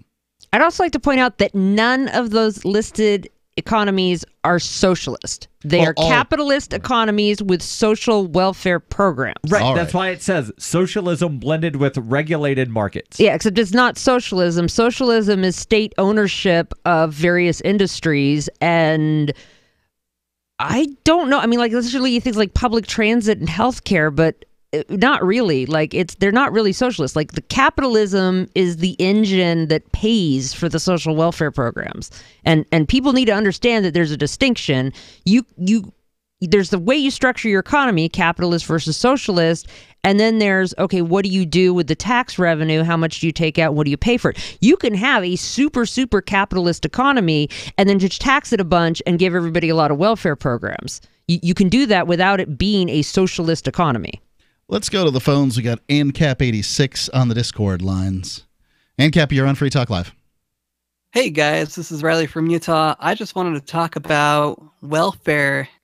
You guys have talked about it a few times on Free Talk Live and how debilitating welfare can be for people. Yeah, and I think this is worth pointing out because, Riley, you like a lot of people say certain people with physical disabilities need welfare. And for those that have listened to the show for any period of time, they'll know that you're blind. Right. And so for me, from my experience, I found that being on welfare, I actually have a full-time job now, and I'm making enough money that I don't really need welfare, which is really nice. However, I've found that through my own experience, there's only a certain amount of money you're going to get. And if you make more than a certain amount of money, the government's going to not allow you to have that money.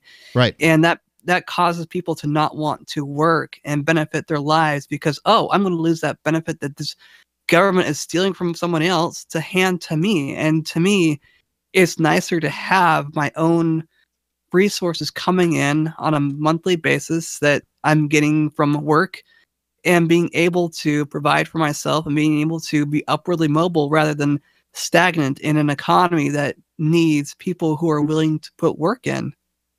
Yeah, I mean, that's one reason that universal basic income is superior to our current welfare programs is there's no benefit cliff. Like, we have things set up right now so that if you make a little bit too much, you might lose this, and then a little bit farther along, you make a little bit too much, you might lose this. And they've tried reforming this in various ways to create fewer of these cliffs, but that requires so much fine-tuning and tinkering to keep it right over time that they still exist. And so you end up people having to go like, I could get a raise at work, but my standard of living is going to go way down because I'm no longer going to qualify for this program that I currently qualify for. Whereas if you want people to have enough money to live off of, the simplest thing to do is just give them enough money to live off of. And then if they make more than that, great. Now they have an incentive to keep working and making more money. But tinkering with wages is, tinkering with the price of labor, tinkering with the price of rent, tinkering with the price of healthcare. You're just screwing with the market. And if the idea is, we want people to be able to have enough money to live off of, just give them money. And don't mess with the markets. Speaking of that benefit cliff, FEE actually has an article from a couple of years ago. I will post on the Facebooks or the Twitters and the Mastodons showing, where this drop off is. And it's, different depending on which of the different programs you're getting.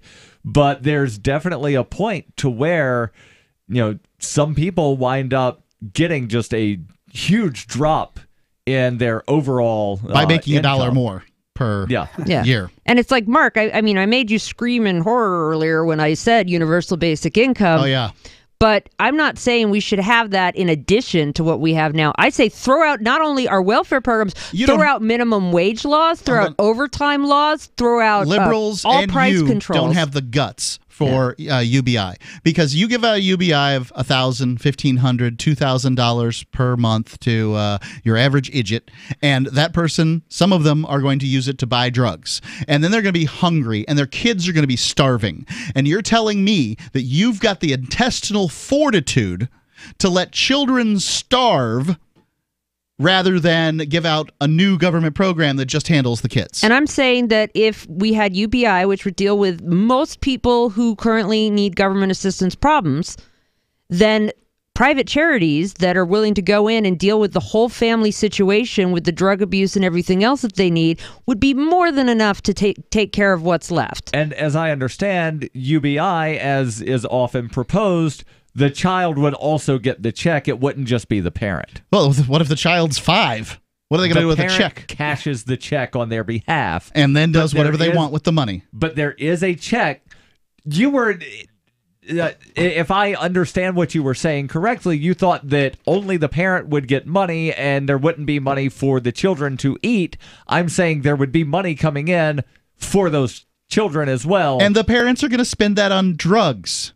And the thing is, the way you want to specifically implement UBI can definitely be tinkered with, but this is actually going back to Friedrich Hayek and Milton Friedman. Milton Friedman called it a negative income tax. He's not Jesus. Yeah, but this was actually, I mean, people, liberals and progressives have taken this up as their cause, and even socialists, but this was originally a libertarian idea, and the idea being, if you are going to have any kind of government welfare program, just give people money. That's because libertarians believe people should have to deal with the consequences of their actions, that you can't have good ideas without having bad ideas. Well, it's not even just I believe that. But, no one's got the guts, as I've pointed out, to let children starve because their parents are drug addicts. The thing is right now they can just cash the welfare, sell the food stamps, and do it. Yeah. They do. That's why they feed them at school. That's why we have to have the middle-class welfare babysitting day prisons to make sure that the kids aren't just having ketchup soup at home.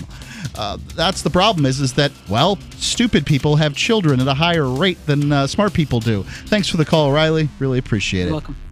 855-450-3733. Free Talk Live. Welcome to Costco. I love you. Yes. There are basically two types of advertising, direct response and branding. Radio's great for direct response with its low cost to listener ratio, but audio can't be beat for branding, which is a longer-term endeavor. You want to be the first thing that someone thinks of when they think about your product or service. If you have a local business that you want kept top of mind in your community, call the station. If you need national reach, Free Talk Live's got around 200 radio stations, millions of monthly listening sessions, can suit all budgets, and if we don't think we're right for you, we'll tell you. Email me, mark@freetalklive.com.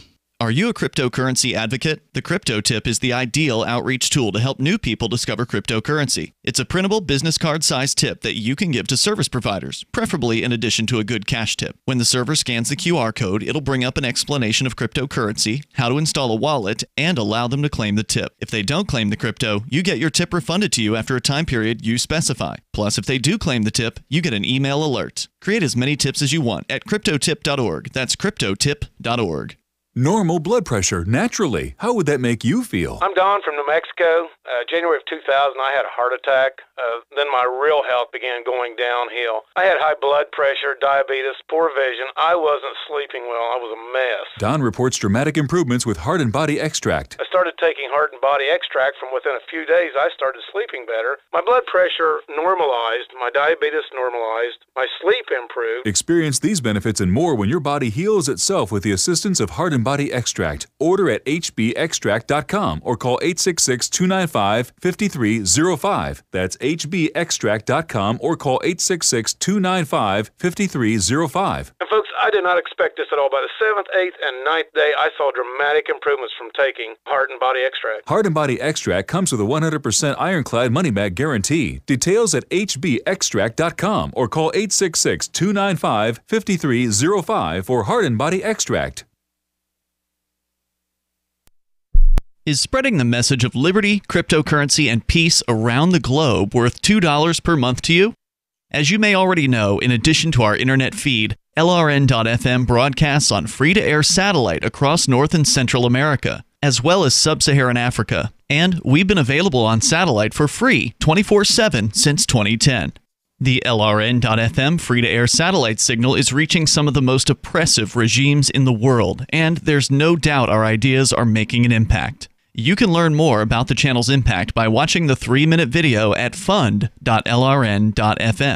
If you'd like to help free minds globally with our ideas of liberty, cryptocurrency, and peace, you can donate as little as $2 per month via fund.lrn.fm. You can help us continue and expand our satellite broadcast to multiple continents. Visit fund.lrn.fm today, and thank you for your help. Don't forget to share the link on social media. That's fund.lrn.fm. So you've heard all 3 hours of the latest episode of Free Talk Live, and you're still hungry for liberty-oriented audio content? Did you know that we have another 24/7 audio stream at LRN.FM? The Liberty Radio Network airs the latest episodes of some of the best liberty-oriented podcasts on the internet around the clock. In addition to recorded content, you'll also hear live shows like Free Talk Live, originating from our Keene, New Hampshire studio. So listen anytime at LRN.FM. That's LRN.FM. I love My Magic Mud. I drink a lot of coffee. I had stains on my teeth. Then I found My Magic Mud, and I was told it would remove stains. So I paid attention when I brushed the first time. My Magic Mud is black tooth powder, and the difference it made in my teeth in one application was noticeable. With 4, my teeth were as white as you normal folks out there. Please go to mymagicmud.com and buy a jar. There's 150 applications for $25. You can use Bitcoin, mymagicmud.com. This is the Liberty Radio Network, broadcasting the latest liberty-oriented audio content 24 hours a day at LRN.FM.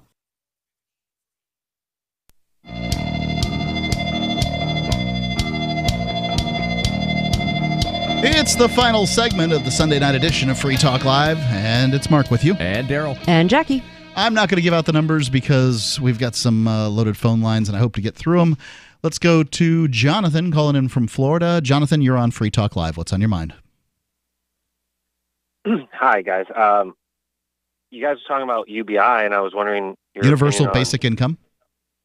Yeah, and welfare. And I'm like, I haven't heard like the citizens' dividend kind of idea where, everybody is getting an income based on like an Alaskan style oil revenue or like a land tax revenue. Yeah. That's exactly how I would pay for it if I were dictator of the world. I'm a Georgist or geolibertarian, which is sort of a modern Georgist. And so Henry George proposed that the only tax should be a tax on land value, not houses or buildings on top of it, just the value of the land. And then geolibertarians have modernized that by saying you should also tax natural resource extraction and pollution. And so what you're talking about, like the citizens' dividend that Alaskans get for the oil industry, would be very similar to how I would tax and fund a UBI if I were running things. Yeah, it's not really means tested. It's just, just by being a part of humanity, you would deserve like a percentage. By dint of being born, you deserve some amount of the minerals in the land, right? Yeah, like we all own the earth in common. Like, yes. How can you legitimately argue that one person has a greater claim to the earth than the other? The ability to defend it. If somebody bought it and gave it to them. I don't know. That's just might makes right. That's just drawing an arbitrary line in history where you're like, oh, well, the person who possessed the land at this point was the legitimate owner, but the people who had it before that were not, even if they were forced off it. Humans are territorial like a lot of beasts are. They're small group primates, so they tend to want a group to own a particular piece of land in a given area. But, so, what makes a tiger able to keep another tiger out of its territory? We're not tigers. No, we're small group primates, as I mentioned. Yeah, so we can come up with better systems than might makes right. Well, your system is might makes right. You're just saying that because somebody was born, they deserve some amount of this land tax of which you've spoken. And you'll enforce that with violence if necessary. Well, you're enforcing, when you're saying I get to carve out this little piece of land, something that belongs to everybody, and take it and use it for myself, you're using violence to do that. Property is violence. I will agree. All you're saying is that land should be communal property, and therefore the violence should be used to benefit a community. No, because we don't want to have communal property. You get the tragedy of the commons and all the other management problems. You're saying that private property works. Yeah, you're saying that they own it and that they should get some kind of dividend because No, I'm just saying that since you already, one of the nice things about this, since you already have government keeping track of who owns what in terms of real estate. Only in a few different places. Most of the world doesn't really have, property taxes. We're talking about land title. States, okay. There's some government bureaucrat somewhere that says who owns each piece of property in the United States. Yeah, and secure title is actually, there's an excellent book by the economist Fernando de Soto. It's called The Mystery of Capital, Why Capitalism Triumphs in the West and Fails Everywhere Else. And he looks at what is it in the rest of the world where they're struggling to develop. And his argument is it is the very well-developed institution of secure land titles. backed up by government that makes the difference. And the United States has the most developed property rights system for land and natural resources in the world. They certainly developed their property rights out west, didn't they? And in Alaska. Well, what's interesting is that even within the U.S., we still see differences in what you can own. Like Western and Eastern water rights are done differently. And they need to be. Go ahead, Jonathan. Well, I mean, it's not based on like a basic income or what somebody needs. It's based on like a market value of what something's worth that is nature provided, not like, the capital or the labor income of a person. It's based on what the value of like the earth is. It's not some arbitrary amount. It's just gets spread out evenly between everybody. And it's value is subjective in how you would then tax that value, because I don't think that we should have common ownership. We definitely should still have private ownership because it works, but then you can tax people for the privilege of privately owning and profiting from this thing that rightfully belongs to all of humanity in common.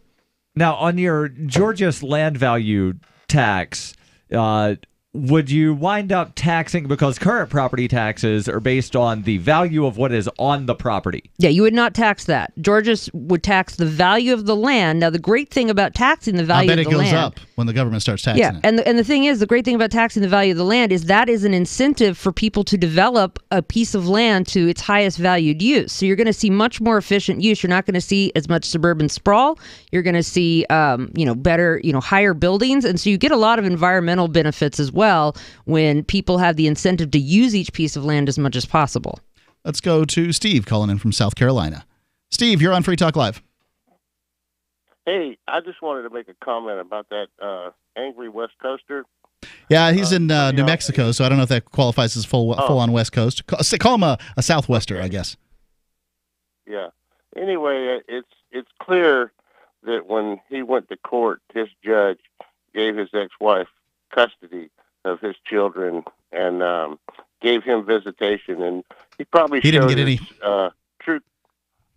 He probably showed his true colors in court, and with his anger management problem, he probably got supervised visitation, and that's all he deserved. Yeah, that is it. It's a reality, right? If you can't keep things under control. I don't know what it was like in his the court situation, but that's judges are humans too. And the thing is the vast majority of men who actually seek custody do get at least partial custody. As I understand it, with David, and he's been calling in for many years. He was the primary care provider for the kids prior to that, but for whatever reason, the judge just seemed to believe every cockamamie story about him. He didn't give him the best of reasons not to believe it, though. Yeah, I mean, if he flipped out in court like he just did on the phone. I don't know about that. Yeah, couldn't say. Yeah, well, I went 20 years ago. I went to court, and I tried to get joint custody. And my son, he was only 1 year old at the time, but the judge listened to us for going back and forth for half a day, and said, "Well, if we can't get along for 4 hours in court, then we certainly can't share joint custody with a child." So my ex got custody, but I got a lot of visitation, and I just made the most of it. Yeah. Yeah, I think it's the best you could do. It's the time with your kid, and that's what's most important. Thanks for the call, Steve. Right. When my parents got divorced, I went with my dad. My brother went with my mom, and then when we were older, we chose. So weird to me. Yeah, we chose to switch. It was based on, and I wish they'd kept us together now as an adult, but it was based on I was more bonded to my dad. My brother was more bonded to my mom. But, once we were like 11, 12, we got to make choices about where we wanted to live. Let's go to Sarah calling in from New Mexico. Sarah, you're on Free Talk Live. Yes. Talking about welfare children, I just want to say that, in Soviet Union, Russia, they actually give couples $1,000 every time they have a baby. How about that? Well, they do that because Russia has a very Soviet Union doesn't exist. Yeah, Russia has below replacement population growth right now. So, and they don't want to bring in a lot of immigrants. They've chosen. So instead, they're trying to pay people to reproduce. It seems like a bad idea, wouldn't you think, Sarah? The idea of just giving people money for. I mean, do you really want to incentivize people to have kids that weren't going to have kids otherwise? It's somebody that's willing to have a kid basically for $1,000. I mean, doesn't that sound like a bad idea? No, it's a good idea. You know why? Because they're going to invade Ukraine. They're gonna need men to fight in the war. Wait, why is it invade South Korea? Yeah, why is that a good idea? Why is going to war a good idea, Sarah? Well, because they need to turn it communist like it was before. So they're gonna have to invade South Korea. They're gonna need men. I think you and I have a different definition of good idea. But anyhow, economists have actually looked at this whole pay a bounty to have children thing, and I think they've said that the way to do it, if you're going to do it, is don't pay people to have a kid, pay people to have additional children once they already have them. If somebody's already made the lifestyle commitment to raising children, then you can incentivize those people to have more children. But for some people, you don't want to pay people to just have kids. Here's a better piece of advice. Stop being a bigot and let in immigrants into your country. Yes, that too. This is a little advice for Singapore, Russia, Japan. There's several countries that need to just get over nationality and start realizing people are people, and we shouldn't be judging them based on the plot of land they happen to be born in. But if you want to... We kind of already do pay people here. The child tax credit is fully refundable. Yeah, I hope Republicans stop doing that crap. But Russia is different because they're in a proxy war right now in the Middle East. Where are they at war? We're actually fighting the Russian troops over there. They got a war there. They're going to war in Ukraine. They're going to have invade South Korea. Yeah, how about we just wind up ending all of the wars? Yeah, these wars aren't for any good reason, Sarah. Thanks for the call, though. 855. Why are you giving out the phone number? I meant to say freetalklive.com. I've been told no in many different ways. I give you an order and you're going to obey it. George, you can go this way. You can do that and you have to leave here. You cannot bring signs into the rally. Walk with me. Well, I'm comfortable here, actually. Whoa. Hey. Who do you think you are? Excuse me. There is no video and audio allowed in this office. No, I have work today. You ain't gonna make Wait a minute. You got it road. Hey! Oh my God! Unbelievable! Why are you running from me? Because you're scared me. What am I being detained for? You're being served. What is this? You're being served. What is this? Bureaucrats have a funny way of telling people no. That's the sound of the men working on the chain. Derek J's Victimless Crime Spree. Watch it for free and order the Director's Cut DVD at victimlesscrimespree.com.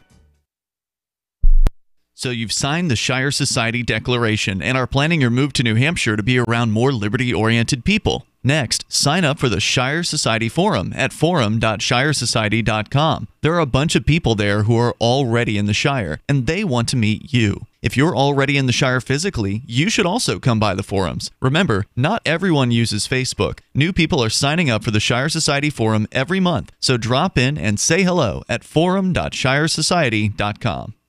LRN.FM is proud to announce our official listening apps for Android and iOS devices. Now you can easily tune into our streams anywhere, anytime on your smartphone or tablet. Just visit apps.lrn.fm or search for LRN.FM in the Android or Apple app stores. Please download, rate us 5 stars, then share the link on your social media and let your friends and family know how you're listening to LRN.FM. Download it now, free at apps.lrn.fm. This is the Liberty Radio Network, broadcasting the latest liberty-oriented audio content 24 hours a day at LRN.FM. The latest edition of FPP Radio News is next on the Liberty Radio Network at LRN.FM. Get more at FPPRadio.com. From Keene in the Shire, the Liberty Media capital of the world, this is Darryl W. Perry, host of FPP Radio News for the weekend of December 1st and 2nd, 2018. Silver is trading at $14.17 per ounce. Gold is valued at $1,222 per ounce. Zen is trading at $7, and the average price of Bitcoin is $4,272.